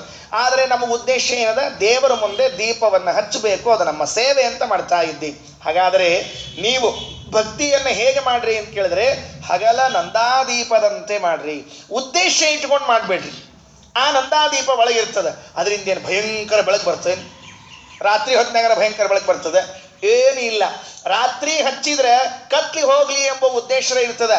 ಆದ್ರೆ ಆ ನಂದಾದೀಪದ ಬೆಳಕು ಎಷ್ಟು ಇರ್ತದೆ? ಕತ್ಲಿ ಹೋಗುವ ಅನ್ನೋಷ್ಟರಂಗಿಲ್ಲ. ದೇವರ ಮುಂದೆ ದೀಪ ಇಷ್ಟೇ ಇರ್ತದೆ. ಹಾಗಾದ್ರೆ ದೇವರ ಮುಂದೆ ನಿರಂತರವಾಗಿ ದೀಪ ಉರಿಬೇಕು ಅನ್ನುವ ಉದ್ದೇಶದಿಂದ ನಾವೇನು ಹಚ್ಚಿ ಇಟ್ಟೀವಲ್ಲ ನಂದಾದೀಪ ಅನ್ನುವುದು, ಅದರ ಹಿನ್ನೆಲೆಯಲ್ಲಿ ನಮಗೆ ಯಾವ ಆಸೆ ಇಲ್ಲ. ಕತ್ತಲೆ ಹೋಗಲಿ ಅಂತಿಲ್ಲ, ಬೆಳಕು ಬರಲಿ ಅಂತಿಲ್ಲ. ದೇವರ ಮುಂದೆ ಒಟ್ಟು ಒಂದು ದೀಪ ಉರಿತಿರಬೇಕು, ಅದು ಬೆಳಕು ಅದು ಇರಬೇಕು ಅನ್ನೋ ಉದ್ದೇಶದಿಂದ ಹೇಗೆ ಮಾಡಿದ್ದೀವಲ್ಲ, ಹಾಗೆ ಭಗವಂತನಲ್ಲಿ ನಾವೇನು ಮಾಡಬೇಕು? ಭಕ್ತಿಯನ್ನ ಮಾಡಬೇಕು ಅಂತ ದಾಸರು ತಿಳಿಸ್ತಾರೆ. ಹಗಲ ನಂದಾದೀಪದಂದದಿ ನಿಗಮ ವೇದ್ಯನ ಪೂಜಿಸುತ್ತ ಕೈ ಮುಗಿದು ನಾಲ್ಕರಳು ಒಂದು ಪುರುಷಾರ್ಥವನು ಬೇಡದಲೇ ಜಗದುದರ ಕೊಟ್ಟದನ್ನು ಭುಂಜಿಸು ಮಗ ಮಡದಿ ಪ್ರಾಣೇಂದ್ರಿಯಾತ್ಮ ಆದಿಗಳು ಭಗವದಧೀನವೆಂದಡಿಗಳಿಗೆ ನೆನೆವುತ್ತಿರು ನಿರ್ವ್ಯಾಜಾಂ ನಿಶ್ಚಲಾಂ ಸದ್ಗುಣಗಣ ಬೃಹತೀಂ ಶಾಶ್ವತೀಂ ಆಶುದೇವ. ನಾವು ಎಂತಹ ಭಕ್ತಿಯನ್ನು ಮಾಡಬೇಕು? ಊರ್ಜಿತಾಂ, ಅತ್ಯಂತ ಶ್ರೇಷ್ಠವಾದ ಭಕ್ತಿಯನ್ನು ಮಾಡಬೇಕು. ನಿರ್ನಿಮಿತ್ತಾಂ, ನಿರ್ನಿಮಿತ್ತವಾದ ಭಕ್ತಿ, ಯಾವುದೇ ನಿಮಿತ್ತಗಳಿಗಾಗಿ ಅಲ್ಲ. ನಿರ್ವ್ಯಾಜಾಂ, ನಿಷ್ಕಪಟವಾದ ಭಕ್ತಿಯನ್ನು ಮಾಡಬೇಕಂತ. ಭಕ್ತಿ ಮಾಡೋದ್ರೊಳಗೂ ಮೋಸ ಅಲ್ರಿ. ಭಕ್ತಿ ಒಳಗೇನು ಮೋಸ ಇರ್ತದೆ ಹೇಳ್ರಿ ನೋಡಂತ. ಭಕ್ತಿ ಅನ್ನೋದು ಭಕ್ತಿ, ಅದ್ರೊಳಗೇನು ಮೋಸ ಇರ್ತದೆ ನೋಡ್ರಿ. ನಾವು ದೇವ್ರ ಪೂಜಾ ಮಾಡ್ತೀವಿ, ಪಾಪ ದೇವರು ಹಿಂಗೆ ಇಟ್ಕೊಳ್ಳೋಣಂತ. ದೇವರೇನು ಆಶಾ ಪಡಂಗಿಲ್ಲ, ಆ ವಿಷಯ ಬೇರೆ. ಹಿಂಗೆ ಇಟ್ಕೊಳ್ಳೋಣಂತ ದೇವ್ರ ಪೂಜಾ ಮಾಡ್ತೀವಿ. ಅಷ್ಟೊತ್ತು ತಾಸುಗಟ್ಟಲೆ ಪೂಜಾ ಮಾಡಿದಾಗ ದೇವ್ರಿಗೊಂದು ಸಂತೋಷ ಆಗಿರ್ತದೆ. ಪಾಪ ಈ ಭಕ್ತ ನನ್ನ ಮೇಲೆ ಭಾರಿ ಪ್ರೀತಿಯಿಂದ ಪೂಜೆ ಮಾಡ್ತಾ ಇದ್ದಾನೆ ಅಂಥೇಳಿ. ಅಷ್ಟೆಲ್ಲ ಪೂಜೆ ಮಾಡಿದ ಮೇಲೆ ಒಂದು ಅಪ್ಲಿಕೇಶನ್ ಟಕ್ ಅಂತ ಇಟ್ಬಿಡೋದು. ಇಷ್ಟೊತ್ತು ಯಾಕೆ ಪೂಜಾ ಮಾಡಿನ ಗೊತ್ತೋ ಇಲ್ಲೋ, ಇದ್ರ ಸಲುವಾಗಿ ಅಂದ್ರೆ ಎಷ್ಟು ನಿರಾಸೆ ಆಗ್ತಾ ಹೇಳಿ ನೋಡಂತ. ಯಾರೋ ಹೇಳಿದ್ರಂತ, ಮನೆಗೆ ಬಂದಿದ್ರಂತ, ಆಚಾರ ನಿಮ್ಮ ಸಲುವಾಗಿ ಪಾಪ ತಾಸುಗಟ್ಲೆ ಕಾಯ್ಲಿಕತ್ತಾರ ಅವರು. ಪಾಪ ಏನೋ ಇರ್ಬೋದು, ನನ್ನ ತಾಸುಗಟ್ಲೆ ಕಾಯ್ಲಿಕತ್ತಾರ ಅಂದ್ರೆ ಏನಿಲ್ಲರ ಅಂತ ಹೇಳಿ ಬಂದು ಭಯಂಕರ ಬಂದು ಕೂತ. ಏನ್ರಪ್ಪ ತಾಸುಗಟ್ಲೆ ಕಾದ್ರಂತ, ಏನು ವಿಚಾರ? ಏನಿಲ್ಲ, ಸುಮ್ಮನೆ ಈ ರೋಡ್ನಾಗ ಹೊಂಟಿದ್ದೆ, ನಿಮ್ಮ ಮನೆಗೆ ಕಾಣಿಸ್ತೀವಿ, ನೋಡಿ ಹೋಗೋಣ ಅಂತ ಬಂದು. ಹಣೇ ಬಾರ, ಎಷ್ಟು ನಿರಾಸೆ ಆಗ್ತದೆ ಹೇಳ್ರಿ ನೋಡಂತ. ಆಗೋದಿಲ್ಲ? ನಿರಾಸೆ ಆಗೋದಿಲ್ವ? ತಾಸುಗಟ್ಲೆ ಕಾಯ್ಲಿಕತ್ತಾನ ಅಂದ್ರೆ ನಾವೇನು ಅನ್ಕೊಂಡಿರ್ತೀವಿ ಪ್ರಾಯಶಃ, ಪಾಪ ಇಷ್ಟು ತಾಸುಗಟ್ಲೆ ಕಾಯ್ಲಿಕತ್ತಾನ ಅಂದ್ರೆ ನನ್ನಿಂದ ಏನೋ ಕೆಲಸ ಆಗ್ಬೇಕಾಗ್ಯದ ಅಂತ ನಾವು ಅನ್ಕೊಂಡ್ರೆ, ಏನಿಲ್ಲ ಖಾಲಿ ಇದ್ದೆ, ಹಿಂಗೆ ಹೊಂಟಿದ್ದೆ, ನಿಮ್ಮ ಮನೆಗೆ ಕಾಣಿಸ್ತೀವಿ, ಕೂತೆ ಕಾಣಿಸಿದೆ, ಹೋಗಿ ಬರ್ತೀನಿ ಟಾಟಾ ಅಂತ ಹೋಗ್ಬಿಟ್ರೆ ಎಷ್ಟು ಅಸಹ್ಯ ನಮಗೆಲ್ಲರೂ ಹೇಳ್ರಿ. ಹಾಗೆ ದೇವರ ಮುಂದೆ ತಾಸುಗಟ್ಲೆ ಕುಳಿತು ಪೂಜೆಯನ್ನು ಮಾಡಿ ಪ್ರಾರ್ಥನೆಯನ್ನು ಮಾಡಿ ಎಲ್ಲ ಮಾಡಿ ಕೊನೆಗೊಂದೇನೋ ಅಪ್ಲಿಕೇಶನ್ ಹಾಕಿಬಿಟ್ರೆ ಎಷ್ಟು ಬೇಸರ ಆಗ್ತದೆ. ಇದು ಕಪಟವಾದ ಭಕ್ತಿ ಅಂತ ಕರೀತಾರೆ. ಅದಕ್ಕೆ ಹೇಳಿದ್ರು ನಿರ್ವ್ಯಾಜಾಂ, ಕಪಟವಾದದ್ದು ಬೇಡ. ನಿಶ್ಚಲಾಂ, ದೃಢವಾದ ಭಕ್ತಿಯನ್ನು ಮಾಡಬೇಕು. ನಿಶ್ಚಲ ಅಂದರೆ ಚಂಚಲವಲ್ಲದ ಭಕ್ತಿಯನ್ನು ಮಾಡಬೇಕು. ನಮಗೆ ಯಾರದ್ದಾದರೂ ಸಹಕಾರ ಇದ್ದರೆ ಜೋರಾಗಿ ಭಕ್ತಿ ಮಾಡ್ತಿರ್ತೀವಿ. ಯಾರು ನಮಗೆ ಸಪೋರ್ಟ್ ಇಲ್ಲ ಏನಿಲ್ಲ ಅಂದ್ರೆ ನಮ್ಮ ಭಕ್ತಿಯೊಳಗೆ ಸರಳ ಕಡಿಮೆ ಆಗಿಬಿಟ್ಟಿರ್ತದೆ ನೋಡ್ರಿ. ಯಾತ್ರಕ್ಕೆ ಹೋಗಿರ್ತಾವೆ ನೋಡ್ರಿ, ಅವಾಗ ಗೊತ್ತಾಗ್ತವೆ ಎಲ್ಲ. ಅವರು ದೇವ್ರ ಪಿಡಿಗೆ ತೆಗೆದ್ರು, ನೀವು ದೇವ್ರ ಪಿಡಿಗೆ ತೆಗಿತಾನೆ, ಮತ್ತೆ ನಾವು ಮಾಡ್ಬೇಕ್ರಪ್ಪ, ಅವ ತೆಗೆದಾನ ಅಂದ್ಮೇಲೆ ನಾವು ತೆಗಿಬೇಕು, ಹಂಗೆ ಅವ ತೆಗಿಲಿಲ್ಲ ಅನ್ಕೊಂಡ್ರೆ ಇವನು ಬಿಟ್ಬಿಟ್ಟಿರ್ತಾನೆ. ಹೋಗ್ಲಿ ಬಿಡ್ರಿ, ಯಾರು ದೇವ್ರ ಪೂಜೆ ಮಾಡಿ ಉದ್ಧಾರ ಆಗೋದು, ಅವ್ರಿಗೆ ಗೊತ್ತ ನಮ್ದು ಕಡೆ ಮರ ಎತ್ತಿಟ್ಬಿಡ್ತಾನ. ಯಾಕೆಂದ್ರೆ ನಮ್ದೆಲ್ಲ ಚಂಚಲವಾದ ಭಕ್ತಿ ಇದೆ. ಇನ್ನೊಬ್ಬರನ್ನ ನೋಡಿ ನಾವು ಭಕ್ತಿ ಮಾಡೋದಕ್ಕೆ ಕಲಿತೀವಿ, ಆದ್ರೆ ಆಶ್ಚರ್ಯ ಏನು ಗೊತ್ತಾ, ಆ ಇನ್ನೊಬ್ಬರು ನಾವೇ ಆಗಿರ್ತೀವಿ ಎಂಬುದು ಗೊತ್ತಿರೋದಿಲ್ಲ ನಮಗೆ. ಹಾಗಾಗಿ ನಿಶ್ಚಲ ಮತ್ತೇನಿರಬೇಕು ಅಂದ್ರೆ ಸದ್ಗುಣಗಣ ಬೃಹತೀಂ ಅಂತಾರೆ. ಶ್ರೇಷ್ಠವಾದ ಗುಣಗಳ ಜ್ಞಾನದಿಂದ ಕೂಡಿರ್ಬೇಕು. ಅದನ್ನೇ ಆಚಾರ್ಯರು ಮಹಾತ್ಮ ಜ್ಞಾನ ಅಂತ ಕರೀತಾ ಇದ್ದಾರೆ. ಇಂತಹ ಅದ್ಭುತವಾದ ಭಕ್ತಿಯನ್ನ ಶಾಶ್ವತಿ, ಪರ್ಮನೆಂಟ್, ಕೊನೆಯವರೆಗೂ, ನಮ್ಮ ಉಸಿರಿರೋವರೆಗೂ, ಮೋಕ್ಷದಲ್ಲೂ ಕೂಡ ಅಂತಹ ಭಕ್ತಿಯನ್ನು ಕೊಡ್ರಿ ಅಂತನ್ನುವ ಪ್ರಾರ್ಥನೆಯನ್ನ ಆಚಾರ್ಯರು ಮಾಡಿಕೊಡ್ತಾ ಇದ್ದಾರೆ. ಇದಾದ ಮೇಲೆ ಮುಂದಿನ ಮಾತನ್ನು ತಿಳಿಸ್ತಾರೆ. ಯಾರು ತಾರತಮ್ಯೋಪೇತವಾಗಿ ಭಗವಂತನಲ್ಲಿ ಭಕ್ತಿಯನ್ನು ಮಾಡ್ತಾರೆ, ಭಕ್ತಿ ಮಾಡಬೇಕು ಅಂತ ಹೇಳಿದ ಕೂಡಲೇ ಎಲ್ಲರನ್ನೂ ಒಂದೇ ತಟ್ಟೆಯಲ್ಲಿಟ್ಟು ಪೂಜೆ ಮಾಡ್ಲಿಕ್ಕೆ ಹೋಗಬಾರ್ದು. ಅದಕ್ಕೆ ತಾರತಮ್ಯ ಬೇಕು. ಆ ತಾರತಮ್ಯೋಪೇತವಾದ ಭಕ್ತಿಯನ್ನ ಮಾಡಿದ್ರೆ ಮಾತ್ರ ಭಗವಂತ ರಕ್ಷಣೆಯನ್ನು ನೀಡ್ತಾನೆ. ಇಲ್ಲದೆ ಇದ್ರೆ ವಾಯುದೇವ ರಕ್ಷಣೆ ಮಾಡ್ತಾರೆ, ಇಲ್ಲದೆ ಇದ್ರೆ ಮಾಡೋದಿಲ್ಲ ಅನ್ನೋ ಅಭಿಪ್ರಾಯವನ್ನ ಮುಂದಿನ ಮಾತಿನಲ್ಲಿ ಹೇಳ್ತಾರೆ. ವಿಷ್ಣೋರತ್ಯುತ್ತಮತ್ವಾತ್ ಅಖಿಲ ಗುಣಗಣೈಸ್ತತ್ರ ಭಕ್ತಿಂ ಗರಿಷ್ಠಾಂ ಸಂಶ್ಲಿಷ್ಟೇ ಶ್ರೀಧರಾಭ್ಯಾಂ ಅಮುಮಥ ಪರಿವಾರಾತ್ಮನ ಸೇವಕೇಶು ಯಸ್ಸಂಧತ್ತೆ ವಿರಿಂಚ ಶ್ವಸನ ವಿಹಗಪಾನಂ ತರುದ್ರೇಂದ್ರ ಪೂರ್ವೆ ಶ್ವಾಧ್ಯಾಯಂ ತಾರತಮ್ಯಂ ಸ್ಫುಟಮವತಿ ಸದಾ ವಾಯುರಸ್ಮದ್ಗುರುಸ್ತಂ. ಅಸ್ಮದ್ಗುರು ವಾಯು ತಂ ಸ್ಫುಟಮವತಿ. ನಮ್ಮ ಗುರುಗಳಾದ ವಾಯುದೇವರು ಅವರನ್ನು ಚೆನ್ನಾಗಿ ರಕ್ಷಣೆ ಮಾಡ್ತಾರಂತೆ. ಯಾರನ್ನ ರಕ್ಷಣೆ ಮಾಡ್ತಾರೆ? ಯಾರು ಭಗವಂತನಲ್ಲಿ ಉತ್ತಮವಾದ ಭಕ್ತಿಯನ್ನ, ದೇವತೆಗಳಲ್ಲಿ ತಾರತಮ್ಯೋಪೇತವಾದ ಭಕ್ತಿಯನ್ನು ಮಾಡ್ತಾರೋ ಅವರನ್ನ ಪರಮಾತ್ಮ ರಕ್ಷಣೆ ಮಾಡ್ತಾನೆ.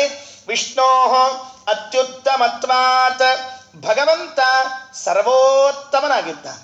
ಈ ಸರ್ವೋತ್ತಮನಾಗಿದ್ದಾನೆ ಎಂಬುವಂತಹ ಏಕೈಕ ಪ್ರಮೇಯ ನಮ್ಮ ಆಚಾರ್ಯರು ಬಹಳ ಘಂಟಾಘೋಷವಾಗಿ ಸಾಧನೆ ಮಾಡುತ್ತಾರೆ.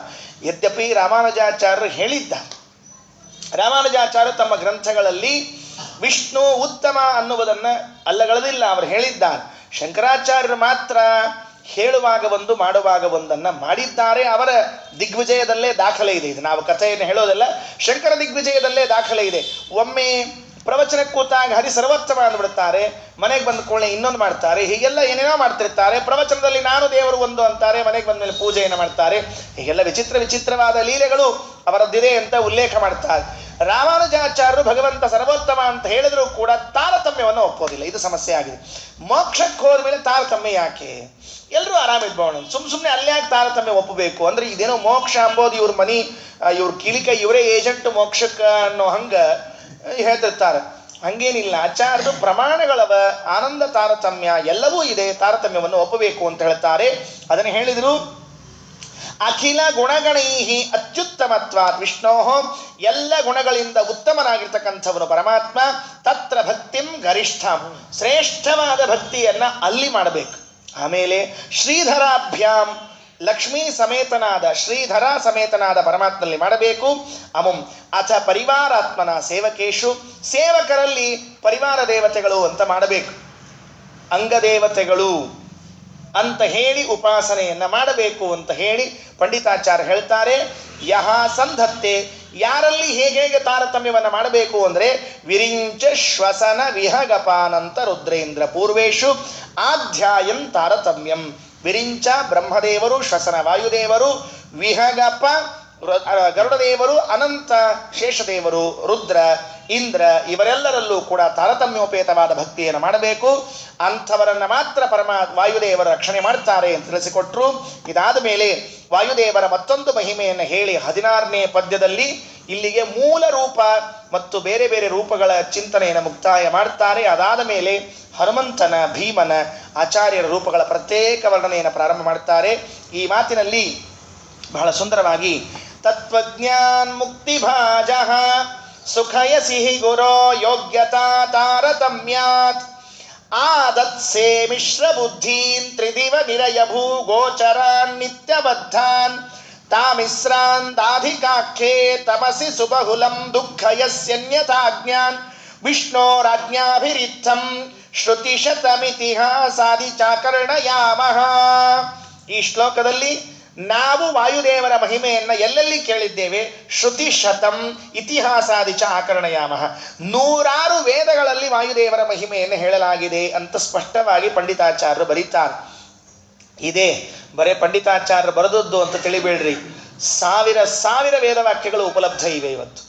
ಎಲ್ಲ ವೇದಗಳು ವಾಯುದೇವರನ್ನು ಹೇಳ್ತದೆ ಅಂತನ್ನುವುದು ಆಚಾರ್ಯರು ಋಗ್ಭಾಷ್ಯದಲ್ಲಿ ವ್ಯಾಖ್ಯಾನವನ್ನು ಮಾಡುವಾಗ ತಿಳಿಸಿಕೊಡ್ತಾರೆ. ಪೂರ್ವ ಪ್ರಸಿದ್ಧ ವರ್ಜಂತು ಶಕ್ರಾಂತ ದೇವತಾಮತಾಹ ಅಂತ ಹೇಳ್ತಾರೆ. ಈಗಾಗಲೇ ಪರಮಾತ್ಮನಲ್ಲಿ ಲಕ್ಷ್ಮೀದೇವಿಯಲ್ಲಿ ಪ್ರಸಿದ್ಧವಾಗಿರುವ ವೇದಗಳನ್ನು ಬಿಟ್ಟರೆ ಇನ್ನುಳಿದ ಎಲ್ಲ ವೇದಗಳು ವಾಯುದೇವರನ್ನ ಹೇಳ್ತದೆ.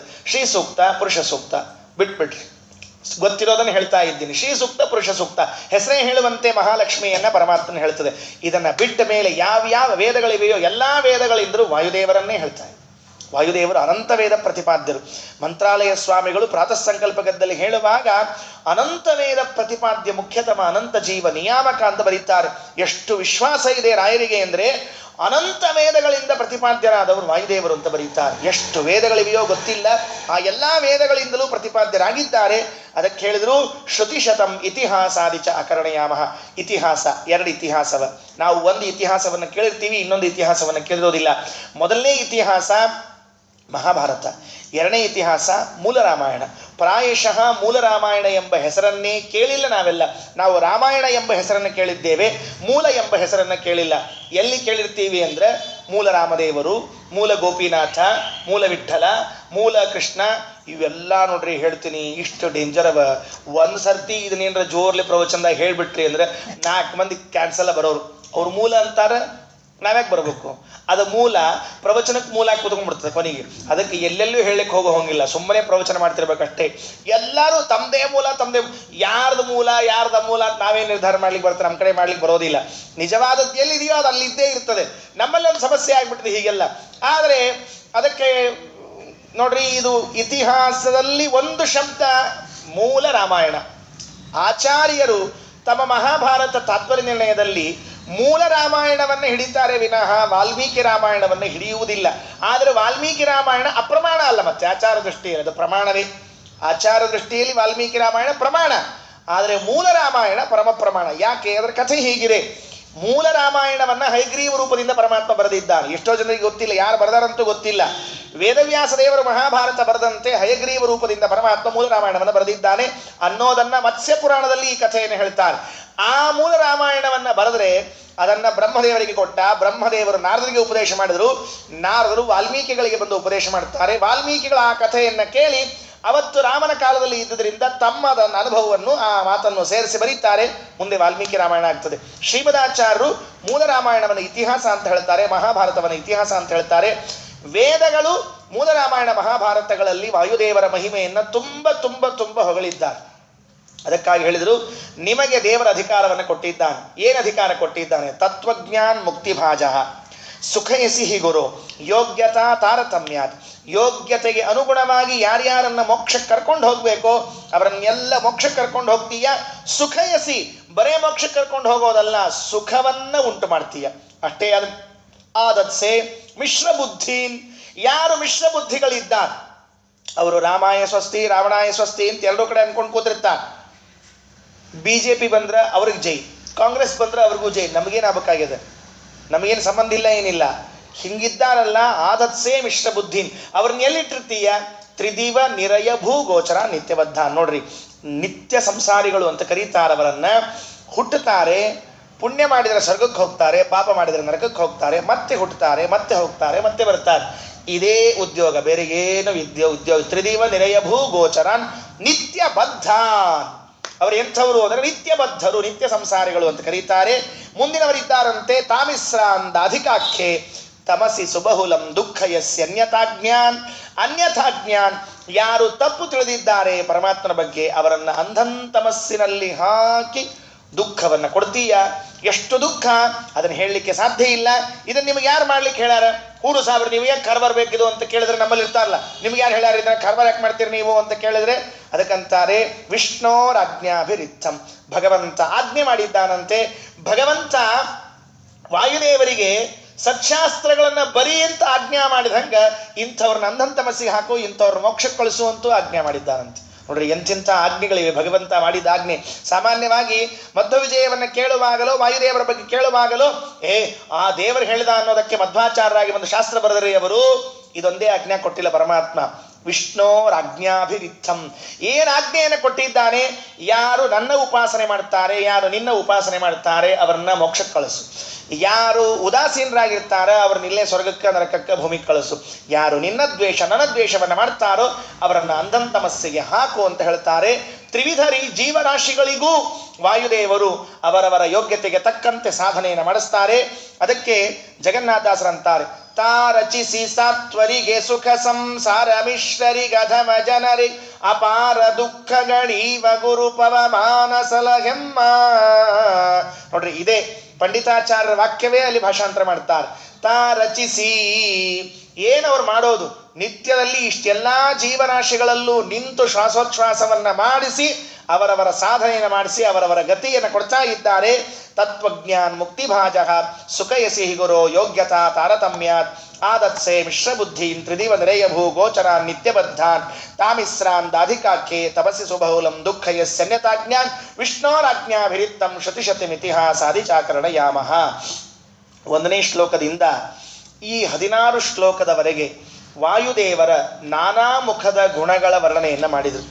ಇದಾದ ಮೇಲೆ ಇತಿಹಾಸದಿಂದ ನಿನ್ನ ಮಹಿಮೆಯನ್ನು ಕೇಳ್ತೀವಿ ಅಂತ ಏನು ಪ್ರತಿಜ್ಞೆ ಮಾಡಿದರೋ ಅದರಂತೆ ರಾಮಾಯಣದಲ್ಲಿ ಹೇಳಲಾದ ಹನುಮದವತಾರಕ್ಕೆ ಸಂಬಂಧಿಸಿದ ಗುಣಗಳನ್ನು, ಭೀಮಾವತಾರದಲ್ಲಿ ತೋರಿದ ಲೀಲೆಗಳನ್ನು, ಆಚಾರ್ಯರಾಗಿ ಮಾಡಿರುವಂತಹ ಲೀಲೆಗಳನ್ನು ಮುಂದಿನ ಸಮಗ್ರವಾದ ಗ್ರಂಥದಲ್ಲಿ ಹೇಳ್ತಾರೆ. ಮೊದಲನೇ ಅವತಾರವನ್ನು ಕೊಂಡಾಡ್ತಾರೆ. ವಂದೇ ಹಂತಂ ಹನುಮಾನ್ ಇತಿ ಮಹಿತ ಮಹಾಪೌರುಷೋ ಬಾಹುಶಾಲಿ ಖ್ಯಾತಸ್ತೆ ಗ್ರೋವತಾರಃ ಸಹಿತ ಇಹ ಬಹು ಬ್ರಹ್ಮಚರ್ಯಾದಿ ಧರ್ಮೈಃ ಸಸ್ನೇಹಾನಾಂ ಸಹಸ್ವಾನ್ ಅಹರಹರಹಿತಂ ನಿರ್ದಹಂ ದೇಹಭಾಜಾನ್ ಅಮ್ಮೋ ಮೋಹಾಪಹೋ ಯಃ ಸ್ಪೃಹಯತಿ ಮಹತೀಂ ಭಕ್ತಿ ಮದ್ಯಾಪಿ ರಾಮೇ. ಆ ಹನುಮದವತಾರದ ವಿಷಯವನ್ನು ಎತ್ತಿಕೊಳ್ಳುತ್ತಾರೆ. ವಂದೇ ಅಹಂ ತಂ ಹನುಮಾನ್ ಇತಿ ಮಹಿತಮಃ ಪೌರುಷೋ ಬಾಹುಶಾಲಿ. ಸ್ವಾಮಿ, ಅಂತಹ ಹನುಮದ್ರೂಪಕ್ಕೆ ನಾನು ನಮಸ್ಕಾರವನ್ನು ಮಾಡ್ತೇನೆ. ಎಂತಹ ಹನುಮದ್ರೂಪ ಅದು? ಮಹಿತಮಃ ಪೌರುಷೋ ಬಾಹುಶಾಲಿ. ಅವರ ಪೌರುಷಗಳ ವರ್ಣನೆಯನ್ನು ಮಾಡ್ತಾ ಹೊಂಟ್ರೆ ಆಶ್ಚರ್ಯ ಆಗ್ತದೆ. ಹನುಮಂತ ದೇವರ ಪೌರುಷ, ಅದರ ತಾಕತ್ತು ಎಷ್ಟಿದೆ ಅಂತ ಹೇಳಬೇಕು. ಸುಂದರಕಾಂಡದಲ್ಲಿ ಒಂದು ಸಣ್ಣ ಪ್ರಸಂಗವನ್ನು ಹೇಳ್ತಾರೆ. ಸೀತಾದೇವಿಗೆ ಚೂಡಾಮಣಿಯನ್ನು ಕೊಟ್ಟರು, ಅದು ಉಂಗುರವನ್ನು ಕೊಟ್ಟರು, ಚೂಡಾಮಣಿಯನ್ನು ತಗೊಂಡ್ರು. ಅದು ಇವು ಎಕ್ಸ್ಚೇಂಜ್ ಆಫರ್ ಅಂತ ಇರ್ತಾವಲ್ಲ, ಹಿಂಗೆ ಕೊಟ್ಟು ಹಂಗೆ ತೊಗೊಳ್ದು, ಹಿಂಗೆ ಕೊಟ್ಟು ಹಂಗೆ ತೊಗೊಂಡ್ರು, ಟೊಂಕದಾಗ ಇಟ್ಕೊಂಡ್ರು. ಅವರಂದರು ಹೋಗ್ಬಿಡ್ಲೇನೋ ಅಂದರು. ಸೀತಮ್ಮ ಕೇಳಿದ್ರು ಹೋಗ್ಬಿಡ್ಲೇನಮ್ಮ. ಸೀತಮ್ಮ ಅಂದ್ಲು, ಅಲ್ಲೋ ನೀ ಬಂದು ಹಂಗೆ ಹೋದ್ರೆ ಏನು ಚಲೋ ಇರುತ್ತೆ ಹೇಳಿ ನೋಡ. ನೀ ಬಂದು ಹಂಗೆ ಹೋಗೋದಿಲ್ಲ. ಸಾಂಗ್ಗಳು ಬಂದು ಯಾರಿಗೂ ಗೊತ್ತಾಗಲಾರ್ದು ಹಂಗೆ ಹೋದ್ರೆ ಏನಿರುತ್ತೆ ಹೇಳಿ ನೋಡಂತ. ಮಜಾನ ಬರಂಗಿಲ್ಲ. ಸಾಂಗ್ಗಳು ಬಂದಿರಬೇಕು, ಇಡೀ ಊರು ತುಂಬ ಬಬ್ಬಾಟ ಆಗ್ಬೇಕು, ಎಲ್ಲಾರು ಬರೋದ್ರಾಗ ಸಾಂಗ್ಗಳು ಹೋಗ್ಬಿಡ್ಬೇಕು. ಛೇ ಸಿಗ್ಲೇ ಇಲ್ಲ, ನಿಮಗೆ ಸಿಕ್ಕ್ರೇನಪ್ಪ ಪುಣ್ಯವಂತರಪ್ಪ ನೀವಂತ ಅವ್ರಿಗೆ ಅನ್ಬೇಕು.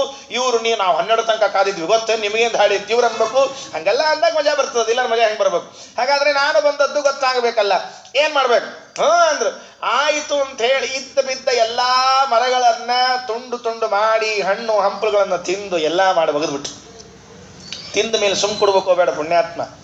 ತಿಂದದ ಮೇಲೆ ಹೋಗ್ಬೇಕೋ ಬೇಡ. ಅದೊಂದು ಇದು ಇತ್ತಂತ, ಅಶೋಕವನಕ್ಕೆ ಒಂದು ಕಂಪೌಂಡ್ ವಾಲ್, ಅದರ ಮೇಲೆ ಕುತ್ಕೊಂಡು ಸಿಪ್ಪಿ ತಿಂದದ್ದನ್ನೆಲ್ಲ ಅವ್ರ ಮೇಲೆ ಬಿಸಾಡಿ, ಈ ಟ್ರೈನ್ಯಾಗ ಮಾಡ್ತಿರ್ತಾರೆ ನೋಡ್ರಿ, ಶೇಂಗಾ ತಾವು ತಿಂತಿರ್ತಾರೆ, ಸೊಟ್ಟಿ ಮಂದಿ ಮೇಲೆ ಹಾಕ್ತಿರ್ತಾರೆ. ಅದು ಅವ್ರಿಗೆ ಇಷ್ಟು ಬುದ್ಧಿವಂತರು. ಶೇಂಗಾ ತಾವು ತಿನ್ನೋದು, ಆ ಸೊಪ್ಪಿ ಬಿದ್ದಿರ್ತಲ್ಲ ಹಿಂಗೆ ಜಾಡ್ಸ್ಕೊಳ್ಳೋದು. ಹಿಂಗೆ ಅಲ್ರಿ, ನೀವು ಜಾಡ್ಸ್ಕೊಂಡ್ರೆ ನಮ್ಮ ಮೇಲೆ ಬೀಳ್ತದೆ. ವ್ಯವಹಾರ ಜ್ಞಾನ ಬೇಕು ಬೇಡ, ಹಿಂಗೆ ಜಾಡ್ಸ್ಕೊಂಡು ನಮ್ಮ ಮೇಲೆ ಹಾಕಿಬಿಡೋದು. ಅವು ಜಗಳ ಶುರು. ಶೇಂಗಾ ನೀವು ಯಾಕೆ ಮೈ ಮೇಲೆ ಹಾಕಿರಿ, ಅದು ಎದಕ್ಕೆ ಜಗಳ? ಅದನ್ನ ನಮಗೆ ಕೊಡ್ಲಾರ್ದ ತಿಂದಿರ್ತೀರಿ ಎಂಬ ಜಗಳ. ಕೊಟ್ಟಿದ್ರೆ ಏನು ಜಗಳ ಇರಲಿಲ್ಲ. ಅವರು ಸುಮ್ ತಿಂತಾರೆ, ಇವರು ಸುಮ್ ತಿಂತಾರೆ. ಇಬ್ಬರು ತಿಂದು ಚಲ್ಲಿ ಏನ್ರಿಪ್ಪ ಸ್ವಚ್ಛ ಭಾರತ ಅಂತ ಮೋದಿ ಬಡ್ಕೋತಾನೆ, ಇವ್ರಿಗೆ ಅಂತ ಏನೋ ಜ್ಞಾನ ಇಲ್ಲ, ಎಲ್ಲ ಚಲ್ಲಿ ಹೋಗ್ತಾರೆ, ಇವರೇ ಚಲ್ಲಿ ಹೋಗೋದು. ಮತ್ತೆ ಇಂಥ ಮೂರ್ಖ ಜನ ನಮ್ಮಲ್ಲಿ ಇದ್ದೇ ಇದ್ದಾರೆ. ಅದಕ್ಕೆ ತಿಂದು ಎಲ್ಲ ಸಿಪ್ಪಿ ಒಗದು ಅವ್ರನ್ನ ಎಬ್ಸಿದ್ರು. ಅವರೇ ಆದ್ರು. ಯುದ್ಧ ಶುರುವಾದ್ರೆ ಪಾಪ ಹನುಮಂತ ಏನ ಗದಗಿದ ಏನು ತಗೊಳ್ಳಿಲ್ಲ ಪಾಪ. ಮಹಾಪೌರುಷ ಬಹುಶಾಲಿ ಅದು ಇದು ಹಾಕಿದ್ರೆ ಬಾಗಿಲಕ್ಕೆ ಒಂದು ಅಗಳಿ ಅಂತ ಇರ್ತದೆ ನಮ್ಮಲ್ಲಿ. ಈಗೆಲ್ಲ ಪಾಪ ಅವು ಗೊತ್ತೇ ಇಲ್ಲ, ಶಬ್ದನೇ ಗೊತ್ತಿಲ್ಲ, ಎಲ್ಲ ಮರ್ತ ಹೋಗ್ಬಿಟ್ಟಾವ್. ದೊಡ್ಡ ಕಟ್ಟಿಗೆ ಹಾಕ್ತಿದ್ರು, ಅದನ್ನು ತೆಗೆದ್ರು. ಅವರು ಅದನ್ನು ತಗೊಂಡು ಚಚ್ಚಲಿಕ್ಕೆ ಶುರು ಮಾಡಿದ್ರು. ಹೊಡೆದ್ರೆ ಹೇಳ್ತೀನಿ, ಇಷ್ಟು ಭಯ ಆಯ್ತು ಅವನಿಗೆ. ಭಯ ಆಯಿತು. ರಾವಣನಿಗೆ ಸುದ್ದಿ ಹೋತು, ಯಾವುದೋ ಮಂಗ್ಯ ಬಂದದ ನಮ್ಮ ಓಣಿ ಒಳಗೆ. ಆ ಮಂಗ್ಯ ಕಂಟ್ರೋಲ್ ಬರವಲ್ತಾಗ್ಯದ, ಹೆಂಗರ ಮಾಡಿ ಅದನ್ನ ಹಿಡಿಬೇಕು. ಇಷ್ಟು ಹೆದರ್ಕೊಂಡಿತ್ತು ರಾವಣ. 80 ಕೋಟಿ ಯೂಥಪಂ ಪುರಸ್ಸರಷ್ಟ್ರಕಾಯುತಂ. 80 ಕೋಟಿ ಸೈನಿಕರಲ್ಲ, ಸೇನಾ ನಾಯಕರನ್ನ ಕಳಿಸಿದ್ನಂತ. ಅದಕ್ಕೆ ಎಷ್ಟು ಸೈನಿಕರದ್ದು ವಿಚಾರ ಮಾಡ್ಕೊಳ್ರಿ ನೀವು. ಬೇರೆ ಬೇಡ, 80 ಕೋಟಿ ಸೇನೆ ಅಂತ ತಿಳ್ಕೊಂಡ್ಬಿಡ್ರಿ. 80 ಕೋಟಿ ಜನರನ್ನ ವಿಚಾರ ಮಾಡಿಕೊಳ್ಳ್ರಿ. ಒಬ್ಬ ಹನುಮಂತರನ್ನ ಹಿಡಿಬೇಕು ಅನ್ನೋದಕ್ಕಾಗಿ ರಾವಣ ಕಳಿಸಿದ್ದು ಎಷ್ಟು ಮಂದಿನ? 80 ಕೋಟಿಯನ್ನ. ಏನ್ ಮಾಡಿದ್ರು? ಒರೆಸಿಬಿಟ್ರಂತ ಅವ್ರನ್ನೆಲ್ಲ. ನಾವೆಲ್ಲ ಇರುವಿನ ಸೊಳ್ಳಿನ ಒರೆಸ್ತಿರ್ತೀವಲ್ಲ, ಹಂಗೆ ಒರೆಸಿ ಕೈ ಬಿಟ್ಬಿಟ್ರು. ಏನು ವಿಚಾರಣೆ ಇಲ್ಲ. ಎಡಕ್ಕೆ ಬಂದವ್ರನ್ನ ಎಡಕ್ಕ, ಬಲಕ್ಕೆ ಬಂದವ್ರನ್ನ ಬಲಕ್ಕ, ಸವ್ಯ ಅಪಸವ್ಯ, ಸವ್ಯ ಅಪಸವ್ಯ, ಏನೂ ವಿಚಾರ ಇಲ್ಲ. ಎಡಕ್ಕೆ ಬಂದವ್ರು ಎಡಕ್ಕೆ ಬರೆಸ್ತಿದ್ರು, ಬಲಕ್ಕೆ ಬಂದವ್ರು ಬಲಕ್ಕೆ ಬರೆಸ್ತಿದ್ರು. ಪಾಪ ಹಿಂಗೆ ಆಗಿತ್ರಿ. ಅವು ಮೇಲೋ ಶ್ರಾದ್ದ ಮಾಡಿಸ್ಲಿಕ್ಕತ್ತಿದ್ರಂತೆ. ಶ್ರಾದ್ದ ಮಾಡಿಸ್ಲಿಕ್ಕತ್ತಾರ, ಅವಂಗ ಪಿಂಡ ಇಡ್ಬೇಕಲ್ಲ, ಅವ ಸವ್ಯಂ ಅಪಸವ್ಯಂ ಅಂತಿದ್ರು. ಅವ ಏನು ಮಾಡಿದ್ದ ಅಂದಾಗೆಲ್ಲ ಹೂರಿ ಆಚಾರ ಅಂತಿದ್ದವ. ಅವ್ನು ಹಾಬ್ರಿ ಆಚಾರಿಗೆ. ಅವರು ತೆಳಗೆ ಪುಸ್ತಕ ನೋಡ್ಕೊಂಡು ಮಾಡಿಸ್ಲಿಕ್ಕತ್ತಿದ್ರು. ಇಷ್ಟಲಿಗೂ ಸವ್ಯ ಅಪಸವ್ಯ, ಹೂನ್ರಿ ಆಚಾರ ಅಂದ. ಆಚಾರ ಕೇಳಲು ಇಷ್ಟಲಿಗೂ ಸವ್ಯ ಅಪಸವ್ಯ ಹೆಂಗೆ ಆಗ್ತೀನಿ ಕೇಳು. ಅದಕ್ಕೆ ಹೇಳಿದ ಆಚಾರ, ಹೋದ್ ಸರ್ತಿ ಅನುಭವ ಆಗಿತ್ತು ನನಗೆ. ನಾ ಏನು ಮಾಡಿದೆ, 3 ಜನಿವಾರ ಪ್ರತ್ಯೇಕ ಹಾಕೊಂಡ್ಬಿಟ್ಟೆ. ಸವ್ಯಕ್ಕೊಂದು ಅಪಸವ್ಯಕ್ಕೊಂದು. ಗದ್ಲ ಎರಡು ನೀವು ಸವ್ಯ ಅನ್ಬೇಕು, 2 ಸಲ ಅಪಸವ್ಯ ಅನ್ಬೇಕು, ಯಾಕೆ ಬೇಕು ಈ ಗದ್ಲ? ಅದಕ್ಕೆ 3 ಪ್ರತ್ಯೇಕ ಹಾಕೊಂಡ್ಬಿಟ್ಟಿನ ಮುಗಿದ ಕೆಲಸ ಅಂದ. ಹನುಮಂತೇವರು ಸವ್ಯಕ್ಕೆ ಬಂದವ್ರು ಸವ್ಯನ್ನ, ಅಪಸವ್ಯಕ್ಕೆ ಬಂದವ್ರು ಅಪಸವ್ಯನ್ನ. ವಂದೇ ಹಂತಂ ಹನುಮಾನ್ ಇತಿ ಮಹಿತ ಮಹಾಪೌರುಷೋ ಬಾಹುಶಾಲಿ ಖ್ಯಾತಸ್ತೆ ಗ್ರೋವತಾರಃ ಸಹಿತ ಇಹ ಬಹು ಬ್ರಹ್ಮಚರ್ಯಾದಿಧರ್ಮೈಃ ಸಸ್ನೇಹಾನಾಂ ಸಹಸ್ವಾನ್ ಅಹರಹರಹಿತಂ ನಿರ್ದಹಂ ದೇಹಭಾಜಾನ್ ಅಮ್ಮೋ ಮೋಹಾಪಹೋ ಯಃ ಸ್ಪೃಹಯತಿ ಮಹತೀಂ ಭಕ್ತಿ ಮತ್ಯಾಪಿ ರಾಮೇ. ಆ ಹನುಮಂತನ ಹೆಸರು ಕೇಳಿದ್ರೇನೆ ಆನಂದ ಆಗಬೇಕು. ಬ್ರಹ್ಮಚರ್ಯಾದಿ ಧರ್ಮೈಹಿ, ಆ ಹನುಮಂತ ದೇವರಲ್ಲಿ ನೋಡ್ಲಿಕ್ಕೆ ಸಿಗುವಂತಹ ಅದ್ಭುತವಾದ ಗುಣ ಯಾವುದು ಅಂದ್ರೆ ಬ್ರಹ್ಮಚರ್ಯ. ಆ ಗುಣ ವಾಯುದೇವರಲ್ಲಿ ಬಿಟ್ರೆ ಇನ್ಯಾರಲ್ಲೂ ನಿಮಗೆ ನೋಡ್ಲಿಕ್ಕೆ ಸಿಗೋದಿಲ್ಲ. ಆಚಾರ ಸುಮ್ಕೊಡ್ರಿ, ಬರೀ ಉಪನ್ಯಾಸ ಹಿಂಗೆ ಹೇಳ್ಕೊತ ಹೋಗ್ಬೇಡ್ರಿ. ನಮಗೂ ರಗಡು ಉಪನ್ಯಾಸ ಗೊತ್ತವ, ಗೊತ್ತಿಲ್ಲ ನಮಗೇನ್ರ ಬ್ರಹ್ಮಚಾರಿಗಳು. ನಿಮ್ಮ ಆಚಾರ ಒಬ್ಬರ ಏನು? ನಮ್ಮ ಆಚಾರ ಆಗಿದ್ದಿಲ್ಲ? ಯಾವ ನಿಮ್ಮ ಆಚಾರ? ಭೀಷ್ಮಾಚಾರ ಬ್ರಹ್ಮಚಾರಿ ಇದ್ರಿಲ್ಲ, ಮತ್ತು ನಿಮ್ಮ ಆಚಾರದೊಬ್ಬರದೇ ಹೇಳ್ತಿರಲ್ಲ. ಹೌದಲ್ರಿ, ಗಿಡಿ ಬಿಡಿ ಒಳಗೆ ಹೇಳ್ಬಿಟ್ಟಿದ್ರು. ಆಚಾರ ಹೇಳೋ ಕೈಲಿ ಒಂದು 4 ಹೆಚ್ಚಿಗೆ ಹೇಳ್ಬಿಟ್ಟಿರ್ತಾರೆ, ಉಪನ್ಯಾಸದಾಗ ಒಂದು ತೆಕ್ ಹೆಚ್ಚು ಹೇಳ್ಬಿಡೋದು. ಹೌದು, ಭೀಷ್ಮಾಚಾರ ಬ್ರಹ್ಮಚಾರಿ ಇದ್ರು, ಮತ್ತು ಬ್ರಹ್ಮಚಾರಿ ನೀವೊಬ್ಬರೇ ನಿಮ್ಮನ್ನು ಕೊಂಡಾಡ್ತಿರಲ್ಲ. ಹೋಗ್ಲಿ ಬಿಡ್ರಿ, ಭೀಷ್ಮಾಚಾರ ಕಥೆ ಬಿಟ್ಬಿಟ್ರಿ. ಅಶ್ವತ್ಥಾಮಾಚಾರ ಕಥೆ ಏನಾಗಿತ್ತು ಅದನ್ನ ಹೇಳ್ರಿ. ಅವರು ಬ್ರಹ್ಮಚಾರಿಗಳೇ, ಅವ್ರ ಪಾಪ ಹೆಂಡ್ತಿಲ್ಲ, ಮಕ್ಕಳಿಲ್ಲ, ಅವ್ರು ಏನೂ ಇಲ್ಲ. ಹೋಗ್ಲಿ ಬಿಡ್ರಿ. ಇನ್ನೊಬ್ರು ಕಥೆ ಹೇಳ್ತೀನಿ ಕೇಳ್ರಿ. ಯಾರ ಕಥೆ? ಲಕ್ಷ್ಮಣ. ಅವನು ಬ್ರಹ್ಮಚಾರಿ. ಅವ ಕಾಡ್ನಾಗ 14 ವರ್ಷ ಏನ್ ಮಾಡಿದ? ಅವ ಮತ್ತೆ ಬ್ರಹ್ಮಚಾರಿನೇ ಮಾಡಿದ್ದ ಪಾಪವ. ಹಂಗಾರೆ ಇಷ್ಟು ಮಂದಿ ಬ್ರಹ್ಮಚಾರಿಗಳು ಇದ್ದಾಗ ನಿಮ್ಮ ಹನುಮಂತನೊಬ್ಬನ್ನೇ ಬ್ರಹ್ಮಚಾರಿ ಅಂತ ಕರೆದ್ರೆ ಏನ್ ಗತಿ ಎಲ್ಲರ? ಏನ್ ಬ್ರಹ್ಮಚಾರಿ ಅಂದ್ರೆ ಏನ್ ಕಥೆ ಅದಕ್ಕೆಲ್ಲರ? ಯಾರೋ ಒಬ್ರು ತಮಾಷೆ ಮಾಡಿದ್ರಂತ, ಬ್ರಹ್ಮಚರ್ಯಕ್ಕೆ ಎಷ್ಟು ಮಹತ್ವದ ಗೊತ್ತೇನ್ರಿ ನಿಮಗ ಅಂತ ಕೇಳಿದ್ರಂತ. ಎಷ್ಟು ಮಹತ್ವದ? ಇಲ್ಲಿ ಸಾಯ್ಕೋದ್ ಬ್ರಹ್ಮಚಾರಿ ಮಾಡೋದಂತ, ಸ್ವರ್ಗಕ್ಕೆ ಹೋದ್ಕೊಂಡು ಎಲ್ಲಿದ್ದಾಳಕ್ಕೆ ಅಪ್ಸರ ಅಂತ ಕೇಳೋದಂತ. ಇಲ್ಲಿ ಯಾಕೆ ಸತ್ಕೋತ್ ಬ್ರಹ್ಮಚರ್ಯ ಮಾಡ್ಬೇಕು? ಇಲ್ಲೂ ಸುಖವಾಗಿ ಮದುವೆ ಮಾಡ್ಕೊಂಡಿರಬಾರ್ದ? ಇಲ್ಲಿ ಸತ್ಕೋತ್ ಬ್ರಹ್ಮಚರ್ಯ ಮಾಡಿ ಬ್ರಹ್ಮಚರ್ಯದಿಂದ ಪಡೆಯೋದೇನು ಅಂತ ಯಾರೋ ಕೇಳಂತ. ಸ್ವರ್ಗ ಅಂದ್ರಂತ. ಅಲ್ಲಿ ಹೋಗಿ ಏನ್ ಮಾಡ್ತೀವಿ ಅಂತ, ಅಪ್ಸರಾಸ್ ಜೊತೆಗೆ ಆರಾಮಿರ್ತೀವಿ. ಅಲ್ಲೂ ಹುಚ್ಚಿ, ಇಲ್ಲೇ ಹೆಂಡತಿ ಜೊತೆಗೆ ಅದ್ಯಾಕೆ ಸಾಯ್ಕೊಳಕ್ಕೆ ಅಲ್ಲಿ ಹೋಗ್ಬೇಕು? ನಾವು ಎಂಟು ಪೆದ್ದಿರ್ತೀವಿ, ಇದ ಪೆದ್ದಿರ್ತೀವಿ. ಅದಕ್ಕೆ ಕಲಿಯುಗದಲ್ಲಿ ನೈಷ್ಠಿಕ ಬ್ರಹ್ಮಚರ್ಯವನ್ನು ಒಪ್ಪಿಲ್ಲ ಶಾಸ್ತ್ರ. ನೈಷ್ಠಿಕ ಬ್ರಹ್ಮಚರ್ಯ ಅಂದ್ರೆ ಉಪನಯನ ಆದಾಗಿಂದ ಸಾಯೋ ಕಾಲದವರೆಗೂ ಬ್ರಹ್ಮಚರ್ಯ ಆಗಿರುವಂತಹದ್ದು ನೈಷ್ಠಿಕ ಬ್ರಹ್ಮಚರ್ಯ ಅಂತ ಕರೀತಾರೆ. ಅದನ್ನು ಒಪ್ಪಿಲ್ಲ ಶಾಸ್ತ್ರ. ಕಲಿಯುಗದಲ್ಲಿ ಮಾಡಬೇಡ್ರಿ ಅಂತ ಹೇಳ್ತದೆ, ಮನೋವಿಕಾರ ಆಗ್ತದೆ, ಅದನ್ನು ಒಪ್ಕೋಬೇಡ್ರಿ ಅಂತ.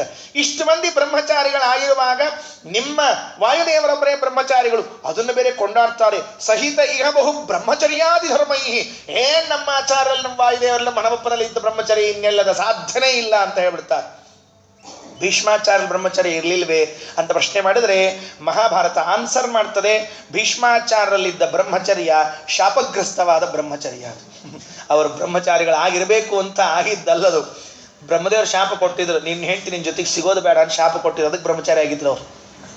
ಆಚಾರ್ಯ ಯಾಕೆ ಮದುವೆ ಆಗಿಲ್ಲ ಅಂತ ಕೇಳಿ, ಕನ್ಯಾ ಸಿಕ್ಕಿಲ್ಲ ಅದಕ್ಕೆ ಮದುವೆ ಆಗಿಲ್ಲ, ಬ್ರಹ್ಮಚಾರಿ ಅದಕ್ಕೆ ಹೆಂಗ ತಿಳ್ಕೊಂಡ್ರು. ಆಚಾರ ಮದುವೆ ಆಗಿಲ್ಲ, ಆಚಾರ ಮದುವೆ ಆಗಿಲ್ಲ, ಹಿಂಗೆ ಆದ್ರಿ ಪಾಪ.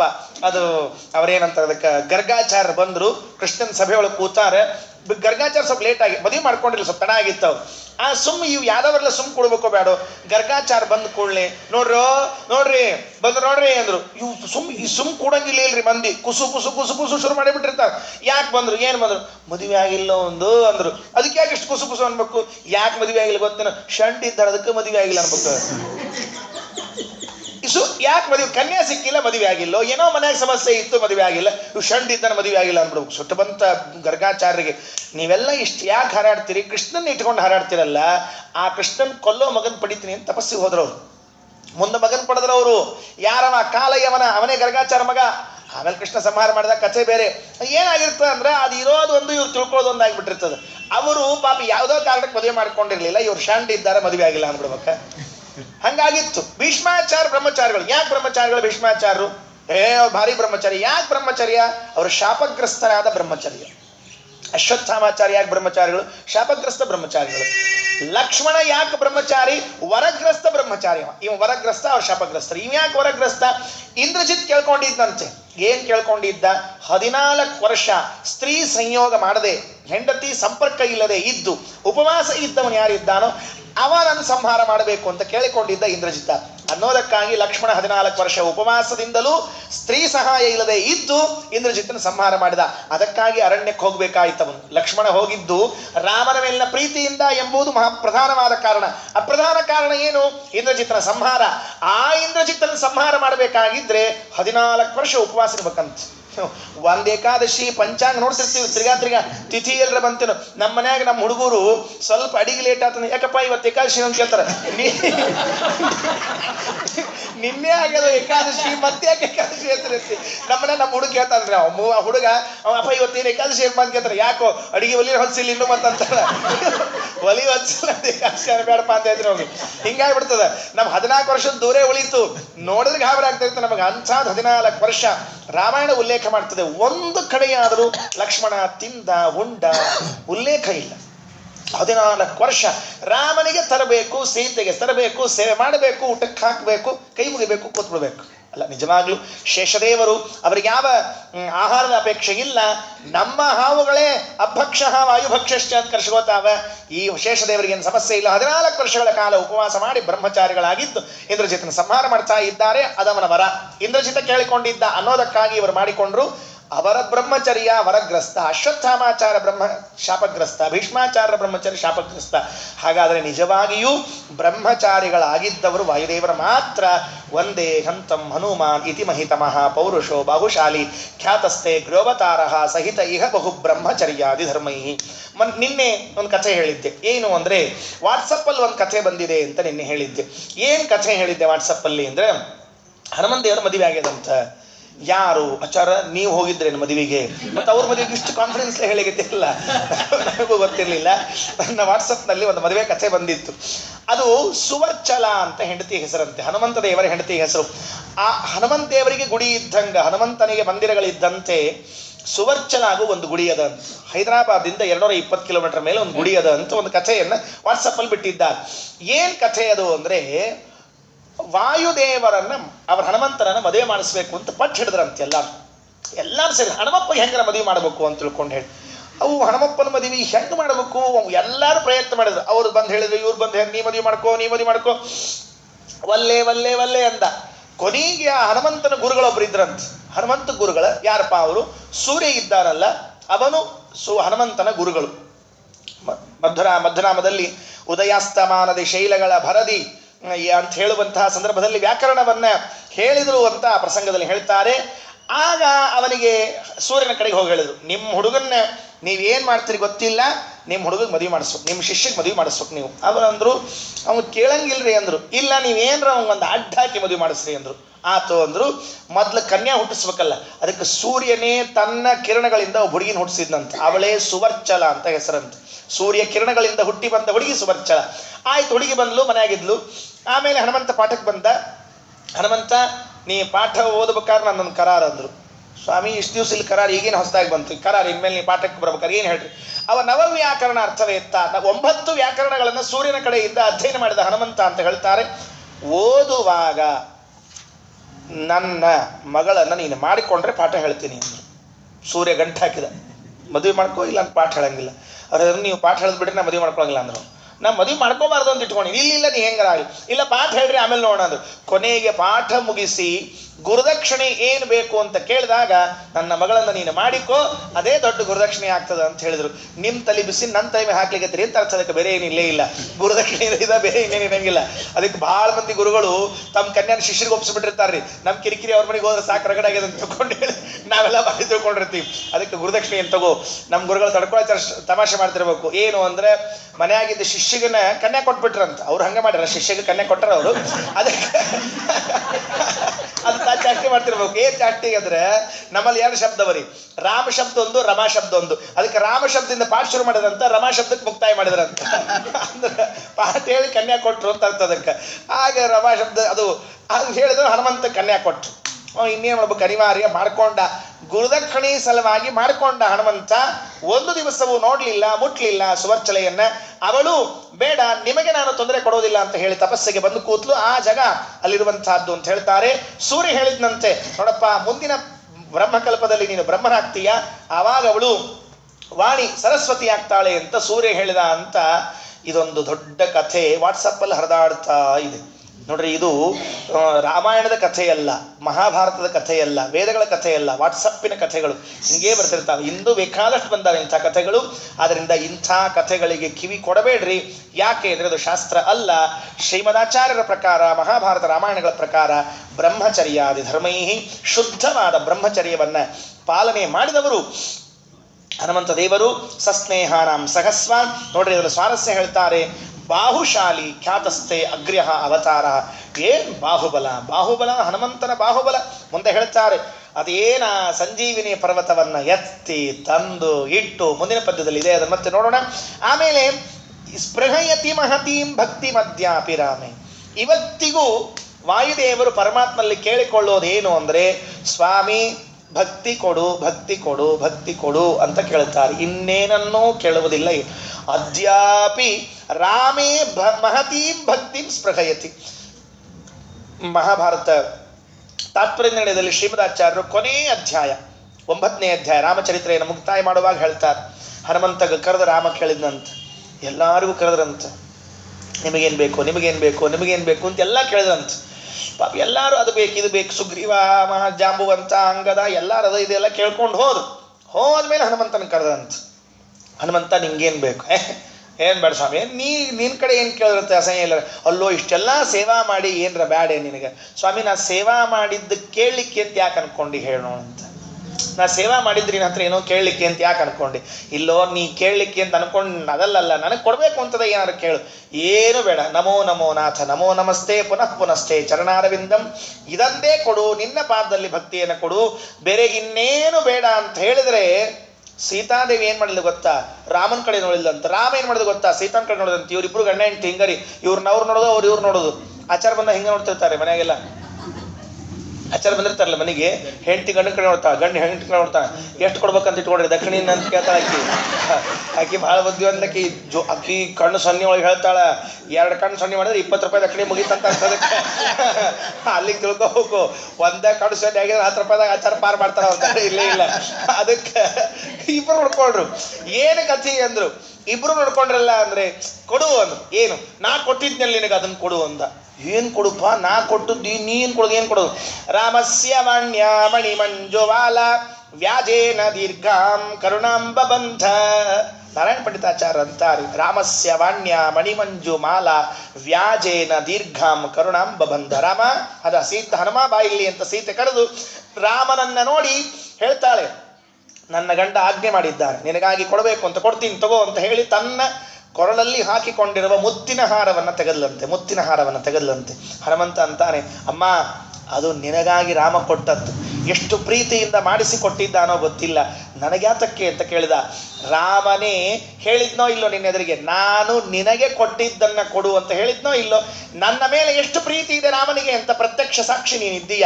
ಹಾಗಿದ್ರೆ ನೀನು ನನಗೆ ಕೊಟ್ಟದ್ದನ್ನು ಹಾಕಿಕೊಳ್ಳುವ ಅರ್ಹತೆ ಇದ್ದವನಿದ್ದೀಯ, ತಗೋ ಅಂತ ಹೇಳಿ ಆ ಹಾರವನ್ನು ಹಾಕಿಲ್ಲು ಅಂತ ನಾರಾಯಣ ಪಂಡಿತಾಚಾರ್ಯ ಬರೀತಾರೆ. ರಾಮಸ್ಯ ವಾಣ್ಯ ಮಣಿಮಂಜುಮಾಲ ವ್ಯಾಜೇನ ದೀರ್ಘಾಂ ಕರುಣಾಂಬ ಬಂದ. ಎಂದು ಬಿಟ್ಟೋಗಲಾರದ ಪ್ರೀತಿಯನ್ನ ಕಟ್ಟಿದ್ಲು ಸೀತೆ ಅಂತ ಬರೀತಾರೆ. ದೀರ್ಘಾಂ ಕರುಣಾಂಬ ಬಂಧ. ಆ ಹಾರದ ನೆಪ ಅಷ್ಟೇ, ಕಟ್ಟಿ ಹಾಕಿಬಿಟ್ಲಂತೆ ಹನುಮಂತನನ್ನ. ಕಟ್ಟಿ ಹಾಕಿಲ್ಲಂತೆ, ನಾನು ಬಿಟ್ಟು ಎಲ್ಲಿ ಹೋಗ್ಬೇಡ ನೋಡಿ. ಏನ್ರಿ ಎಂಥ ಚಿತ್ರಣ ಇದೆಲ್ಲ. ನಾವಿವೆಲ್ಲ ಕೇಳೋ ಹಂಗಿಲ್ಲ. ಉದ್ದಕ್ಕೆ ಸಿನಿಮಾ, ಸೀರಿಯಲ್ಲು, ಧಾರಾವಾಹಿ ಇದರೊಳಗೇ ಕೂತ್ಬಿಟ್ಟಿರ್ತೀವೆಲ್ಲ ಉದ್ದಕ್ಕೆ. ಎಷ್ಟು ಸುಂದರವಾಗಿ ಬರೀತಾರೆ. ರಾಮಸ್ಯ ವಾಣ್ಯ ಮಣಿಮಂಜು ಮಾಲ ವ್ಯಾಜೇನ ದೀರ್ಘಾಂ ಕರುಣಾಂಬ ಬಂಧ. ಹನುಮಂತನಿಗೆ ಹಾರ ಹಾಕಿದ ಕಥೆಯಲ್ಲಿ ಗೊತ್ತಿದೆ ನಮಗೆ. ಎಲ್ಲ ಮುಗಿದ ಮೇಲೆ ವಲ್ಲೆ ವಲ್ಲೆ ವಲ್ಲೆ ವಲ್ಲೆ ಅಂದ್ರು, ಬಾ ಅಂತ ಕರೆದು ನೋಡ್ರಿ, ವಲ್ಲೆ ಅಂದವರಿಗೆ ಕೊಡ್ತೀರಲ್ಲ ಅದು ನಿಜವಾದ ಕೊಟ್ಟದ್ದು. ಕೊಡು ಅನ್ನೋರಿಗೆ ಏನು ಕೊಡೋದು? ತಲಿ ಬದ್ನಿಕಾಯಿ. ಅವು ಇಸ್ಕೊಳ್ಳಿಕ್ಕೆ ನಿಂತಿರ್ತಾವ. ಕೆಟ್ಟ ಕಣ್ಣು ಬಿಟ್ಟುಕೊಂಡು ಬಾಯಿ ಬಿಟ್ಟುಕೊಂಡು ಯಾವಾಗ ಕೊಡ್ತಾರೆ ಯಾವಾಗ ಬಿಡ್ತಾರೆ ಅಂತ ಕೈ ಅವಾಗ ಬೇಡ ಅಂತಾರಲ್ಲ, ಅವ್ರಿಗೆ ನಿಜವಾಗಿ ಆ ವಸ್ತುವಿನ ಕಿಮ್ಮತ್ತು ಗೊತ್ತದ. ಬೇಡ ನೋಡಪ್ಪ ಅದು ಕೊಡೋದಲ್ಲ ಅಂದಮೇಲೆ ಅದರ ಕಿಮ್ಮತ್ತು ಗೊತ್ತದ. ಅದು ಕೊಟ್ಟರೆ ಅದಕ್ಕೊಂದು ತೂಕ. ಕೊಟ್ಟರು. ಮತ್ತೆ ಕೇಳಿದಂತೆ ರಾಮ, ಇನ್ನೇನಾರ ಕೇಳ್ಕೊಳ್ಳು ಅಂದ. ಕೊಟ್ಟಿಯಲ್ಲೋ ಮಹಾರಾಯ ಅಂದ. ಇಲ್ಲಿ ಇನ್ನೊಂದೇನಾರ ಕೊಡ್ಬೇಕಾಗಿದೆ ಹೇಳು ಅಂದ. ಹೌದಾ? ಎಷ್ಟೇ ಕಥಾ ಸೇವಕ ಏವ ಸರ್ವದಾ ಸದಾರತಿ ಸ್ವಯ್ಯ ಚಲೈಕ ಭಕ್ತಿ. ಸ್ವಾಮಿ ನಂಗೆ ಇನ್ನೇನು ಬೇಡ. ಸಜೀವಮಾನಃ ಅಪರಃ ಕಥಂಚಿತ್ ತಜ್ಜೀವನಮ್ಮೇ ಸ್ವಧಿಕಂ ಸಮಸ್ತಾತ್. ಯಾವಾಗಲೂ ನಿನ್ನ ಕಥೆಯನ್ನ ಕೇಳುವ ಭಾಗ್ಯವನ್ನ ಕೊಡು. ಯಾರು ಕೇಳ್ಕೊಂಡ್ರಿ? ಹನುಮಂತ. ಎಂಥವರು? ಅನಾದಿ ಅಪರೋಕ್ಷ ಜ್ಞಾನಿಗಳಾದ, ಎಂದೆಂದೂ ದೋಷಗಳಿಲ್ಲದ, ಮುಂದಿನ ಕಲ್ಪಕ್ಕೆ ಬ್ರಹ್ಮ ಪದವಿಯನ್ನ ಏರುವ, ಮೋಕ್ಷ ಕೊಡ್ತೀನಿ ಅಂತ ದೇವರ ಕರೆದ್ರೆ ನಿನ್ನ ಯಾಕೆ ಬೇಕೋ ಮೋಕ್ಷ? ನೀ ಬೇಡ, ಮೋಕ್ಷ ಬೇಡ ಅಂತ ಮೋಕ್ಷವನ್ನ ಬಿಟ್ಟು ದೇವರ ಪಾದವೊಂದನ್ನೇ ಹಿಡಿದಿರುವಂತಹ ಹನುಮಂತ ಅಂತಾನೆ, ನನಗೆ ಒಂದೇ ಕೊಡಬೇಕು. ಎಷ್ಟೇ ಕಥಾ ಸೇವಕ ಏವ ಸರ್ವದ, ನಿನ್ನ ಕಥೆಗಳನ್ನು ನಿರಂತರವಾಗಿ ಕೇಳಬೇಕು. ಇವತ್ತಿಗೂ ಕಿಂಪುರುಷ ಖಂಡದಲ್ಲಿ ರಾಮಾಯಣ ಪ್ರವಚನವನ್ನು ಹನುಮಂತ ಮಾಡ್ತಾ ಇದ್ದಾರೆ ಅಂತ ಆಚಾರ ನಿರ್ಣಯದಲ್ಲಿ ಬರೀತಾ ಇದ್ದಾರೆ. ಇವತ್ತಿಗೂನ ರಾಮಾಯಣ ಎಷ್ಟು ದೊಡ್ಡದಿರ್ಬೇಕ್ರಿ? ಇವತ್ತಿಗೂ ರಾಮಾಯಣ ಪ್ರವಚನ ಎಷ್ಟು ದೊಡ್ಡದಿರ್ಬೇಕು? ನಮ್ಮ ಪ್ರವಚನ ಎಲ್ಲ ಒಂದು ವಾರಕ್ಕೆ ಮುಗಿದು ಹೋಗ್ತಾವ ರಾಮಾಯಣ. ಆಚಾರ ಅವು ನಿಮ್ಮ ರಾಮಾಯಣ ಮುಗಿತಾವ. ಅದಕ್ಕೆ ಅವು ಯಾಕೆ ಮುಗಿತಾವ ಅಂದ್ರೆ ನಿಮ್ಮ ರಾಮಾಯಣ ಮುಗಿತಾವ. ಅದಕ್ಕೆ ನಿಜವಾದ ರಾಮಾಯಣ ಅಲ್ಲ. ಶತಕೋಟಿ ಪ್ರವಿಸ್ತರಂ, 100 ಕೋಟಿ ಶ್ಲೋಕ ಇರುವಂತಹ ಮೂಲ ರಾಮಾಯಣವನ್ನ ಹನುಮಂತ ದೇವರು ಪ್ರವಚನ ಮಾಡ್ತಾರಂತೆ. ಏನು ಅದ್ಭುತ ಇರಬೇಕು ಆ ಪ್ರವಚನ.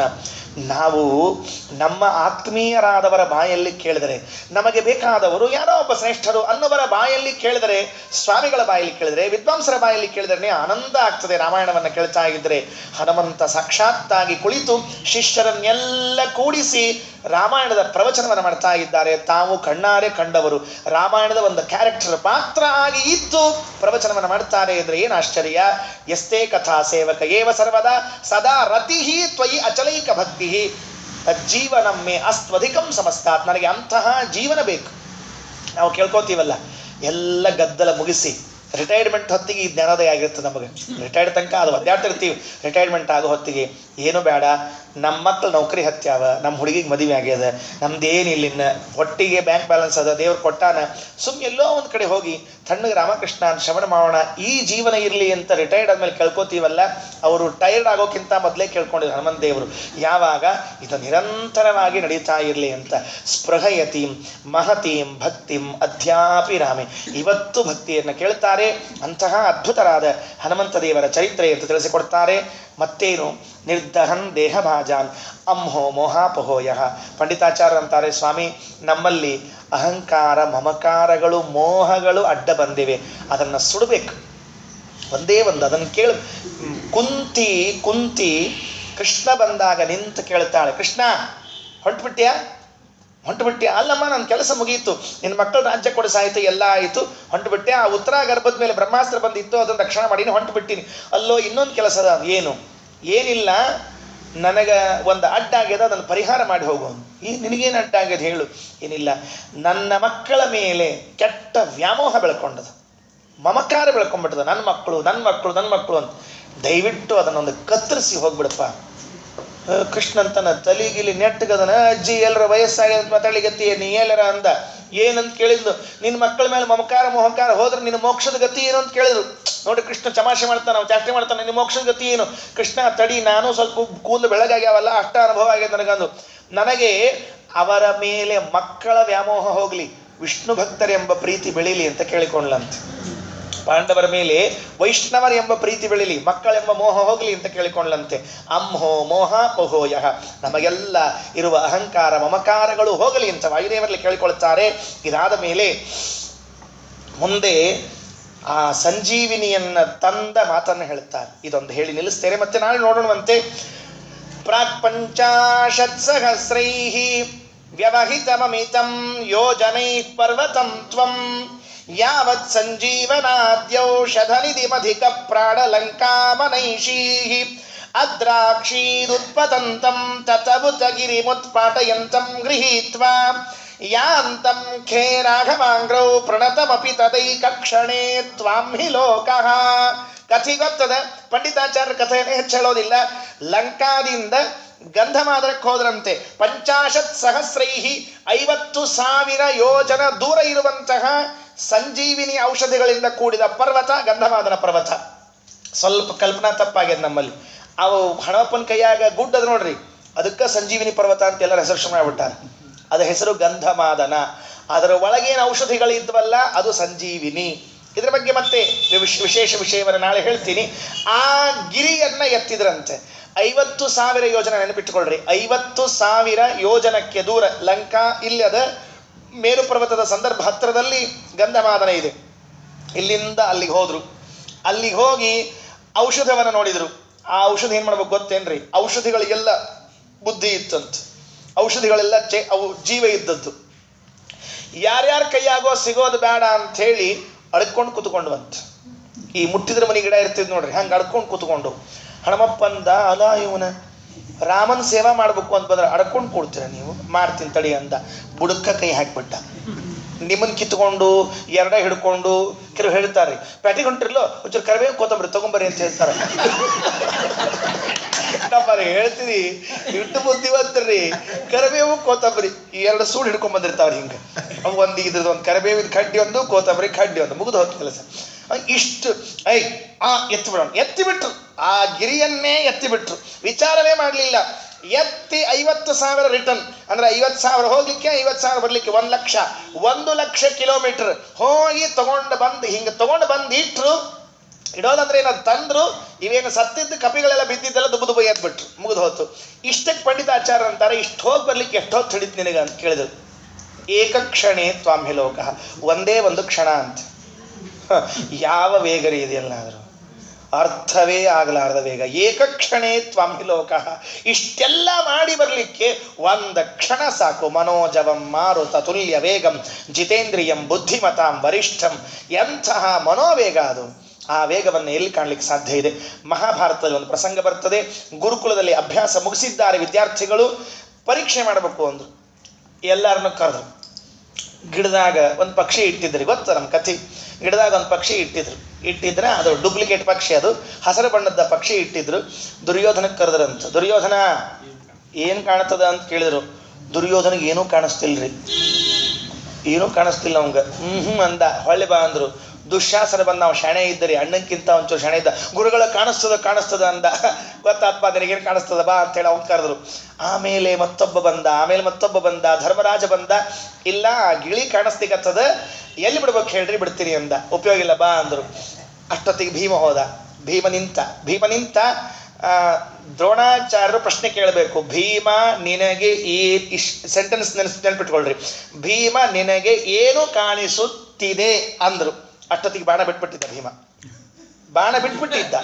ಅಷ್ಟೊತ್ತಿಗೆ ಬಾಣ ಹೂಡಿ ಆಗಿ ಬಿಟ್ಟಾಗಿತ್ತು. ದ್ರೋಣಾಚಾರ್ಯರು ನಿನಗೆ ಯಾರು ಹೇಳಿದ್ರ ಬಿಡ್ಲಿಕ್ಕೆ ಅಂದ. ಹೌದೇನ್ರಿ? ತಂದು ಕೊಟ್ಬಿಟ್ರು ಮತ್ತೆ ಬಾಣ. ಇವರು ಮಾತಾಡುವ ಸೆಕೆಂಡ್ಗಳು ಎಷ್ಟಿದೆ ವಿಚಾರ ಮಾಡಿಕೊಳ್ಳ್ರಿ. ಹೌದೇನ್ರಿ ಅಂದ್ರು. ಆ ಬಾಣ ಬಿಟ್ಟು ಆ ಗುರಿ ತನಕ ಹೋಗಬೇಕು, ಅಷ್ಟರಲ್ಲಿ ಹೋಗಿ ತಂದು ಮತ್ತೆ ಬಾಣವನ್ನು ತಗೊಳ್ರಿ ಗುರುಗಳೇ, ಬಿಟ್ಟಿಲ್ಲ ಅಂತ ಹೇಳಿ ನಿಲ್ಲಿಸ್ಬಿಟ್ರು. ಏಕಕ್ಷಣೇ ತ್ವಾಂಹಿ ಲೋಕ, ಒಂದೇ ಒಂದು ಕ್ಷಣದಲ್ಲಿ ಈ ಕೆಲಸವನ್ನು ಮಾಡ್ತಾರೆ.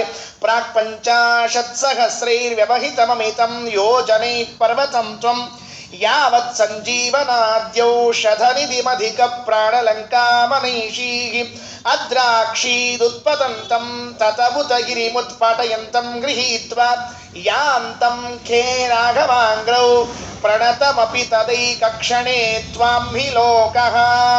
ಇದಾದ ಮೇಲೆ ನಾಳೆ ಮತ್ತೆ ವಿವರಣೆ ಮಾಡ್ತೀನಿ. ಇದಾದ ಮೇಲೆ ತಿರುಗಿಟ್ರು ಅಂತ. ಪಾಪ ಇಡ್ಬೇಕಲ್ರಿ, ಮತ್ತೆ ಹೆಂಗಿಟ್ರು? ಮೆಲ್ಲಕ ಒಯ್ದು ಟಿಂಗ್ ಅಂತ ಜೋಡಿಸಿದ್ರ. ಕ್ಷಿಪ್ತ ಪಶ್ಚಾತ್ ಸಲೀಲಂ ಶತಮತುಲ ಮತೆ ಯೋಜನಾನಾಂ ಸಬುಚ್ಚ. ಇಲ್ಲಿ ನಿಂತು ಎತ್ತಿ ಒಗದ್ರಂತ. ಅಲ್ರಿ ಎಂಥ ಮಂದಿರಿ ಎಲ್ಲರ ತಗೊಂಬರ್ಬೇಕಾದ್ರೆ ಎಷ್ಟು ಪ್ರೀತಿ ಅಂತಂದಿರ್ತೀರಿ. ಒಗಿಬೇಕಾರೆ ಹಿಂಗೆ ಒಗ್ಯೋದ ನಾವು ಮಾಡ್ತಿರಂಗಿಲ್ಲೇನು? ಊಟಕ್ಕೆ ಕೂಡ್ಬೇಕಾದ್ರೆ ಧೋತ್ರ ಎಷ್ಟು ನೀಟ್ ಉಟ್ಕೊಂಡಿರ್ತೀವಿ. ಬಿಚ್ಚು ಒಗಿಬೇಕಾರೆ ಸುಳ್ಳಿ ಸುತ್ತಿ ಹಂಗ ಎಲ್ಲರ ಮನೆಗಿದೆ ಹಣೆ ಬರ ನೋಡ್ಕೊಳ್ಳಿ. ಕ್ಷಿಪ್ತ ಪಶ್ಚಾತ್ ಸಲೀಲಂ, ಎಷ್ಟು ಸರಳ. ಯಾಕೆ ಒಗದ್ರು? ಇಟ್ಟು ಬರಲಿಲ್ಲ. ಯಾಕೆ ಒಗದ್ರು? ಇಟ್ಟು ಬರಲಿಲ್ಲ. ಯಾಕೆ? ಆ ಒಗದಾಗ ಪರ್ವತ ಹೆಂಗೆ ಕೂತ್ಕೊಂಡಿತ್ತು? ಯಾಕಂದ್ರೆ ನಮ್ಮಲ್ಲಿ ಏನಾಗ್ತಾವ್ರಿ, ಒಗದಾಗ ಸ್ವಲ್ಪ ಸೊಟ್ಟಪಟ್ಟ ಆಗ್ತಿರ್ತಾವ. ಅದು ಹೆಂಗೆ ಹೋಯ್ತು? ಏನು ಅದ್ಭುತವಾದ ವರ್ಣನೆ ಪಂಡಿತಾಚಾರ್ಯರು ಮಾಡ್ತಾರೆ. ಪರ್ವತ ತರೋದು ಇಲ್ಲಿಂದ ಹೋಗಲ್ಲಿ ಬರೋದ್ರಾಗ ಒಂದು ಕ್ಷಣ ಹಿಡಿತು. ಕೆಲಸ ಆಯಿತು. ಇಲ್ಲಿಂದ ಅಲ್ಲಿ ಹೋಗಿ ಇಡಬೇಕಲ್ಲ, ಬೇಜಾರಾಯ್ತಂತ ಹನುಮಂತ. ಆಗ ಈ ಕೆಲಸಕ್ಕೆ ಯಾರು ಹೋಗ್ತಾರೆ? ಆಗ ಹಿಂಗಂದ್ಬಿಟ್ರು. ಹಿಂಗಂದ್ರೆ ಸೀದಾ ಅಲ್ಲೇ ಆಶ್ಚರ್ಯ ಆಗ್ತದೆ. ಕೆಲವರು ಪೂಜಾ ಕೂತಾಗ ಮಂಟಪ ದೊಡ್ಡ ಇರ್ತಾವ್ರಿ, ಗಂಧ ಹತ್ತೋದು ಎಲ್ಲಿಂದ ಹಿಂಗೆ ತಗೊಂಡು ಟಕ್ಕಂತಿರ್ತಾರೆ. ಇಲ್ಲಿ ಅದು ಹಿಂಗೆ ತಗೊಂಡು ಹಿಂಗಂದ್ರೆ ಅವು ಏನ್ರಿ ಗಂಧ ಹೋಗಿ ಟಂಗ್ ಅಂತ ಬರೋಬ್ಬರಿ ಆ ಮೂರ್ತಿ ಅವ್ರು ನೋಡ್ಬೇಕ್ರಿ. ದಿಕ್ಕಿನ ಕಾಲದ ಕಥೆಯೆಲ್ಲ ಭಾಳ ಆಶ್ಚರ್ಯ ಆಗ್ತದೆ. ಗಂಧದ ಗುಳಿಗೆ ತಗೊಳ್ಳೋದು, ಠಗಾ ಹೋಗ್ಯೋದು, ಎಲ್ಲ ದೇವರ ಮೈ ಮೇಲೆ ಟನ್ ಹಚ್ಕೊಂಡು ಬರ್ಬೇಕು. ಹಂಗೆ ಎತ್ತಿ ಒಗದ್ರು. ಏನ ಪರ್ವತವನ್ನು ಭಕ್ತಾಯ ಎಲ್ಲಿ ಹೋಗಿ ಕೂತ್ಕೊಂತು. ಏನು ಅದ್ಭುತ ಅವೆಲ್ಲ. ನಾಳೆ ದಿವಸ ಸೇರಿದಾಗ ನೋಡೋಣ. ಮಧ್ವೇಷಾರ್ಪಣಮಸ್ತು. ಕಾಯೇನ ವಾಚ ಮನಸೇಂದ್ರಿಯರ್ವ ಬುದ್ಧ್ಯಾತ್ಮನ ವಾನುಸುತ ಸ್ವಭಾವಃ ಕರೋಮಿ ಯದ್ಯತ್ ಸಕಲಂ ಪರಸ್ಮೈ ನಾರಾಯಣಾಯೇತಿ ಸಮರ್ಪಯೇತತ್. ಅಕ್ಷಯಂ ಕರ್ಮ ಯಸ್ಮಿನ್ ಪರೇ ಸ್ವರ್ಪಿತಂ ಪ್ರಕ್ಷಯಂ ಯಾಂತಿ ದುಃಖಾನಿ ಯನ್ನಾಮತಃ ಅಕ್ಷರೋ ಯೋಜನಃ ಸರ್ವದೈವಾಮೃತಃ ಕುಕ್ಷಿಗಂ ಯಸ್ಯ ವಿಶ್ವಂ ಸದಾ ಜಾಧಿಕಂ ಪ್ರೀಣಯಾಮೋ ವಾಸುದೇವಂ ದೇವತಾ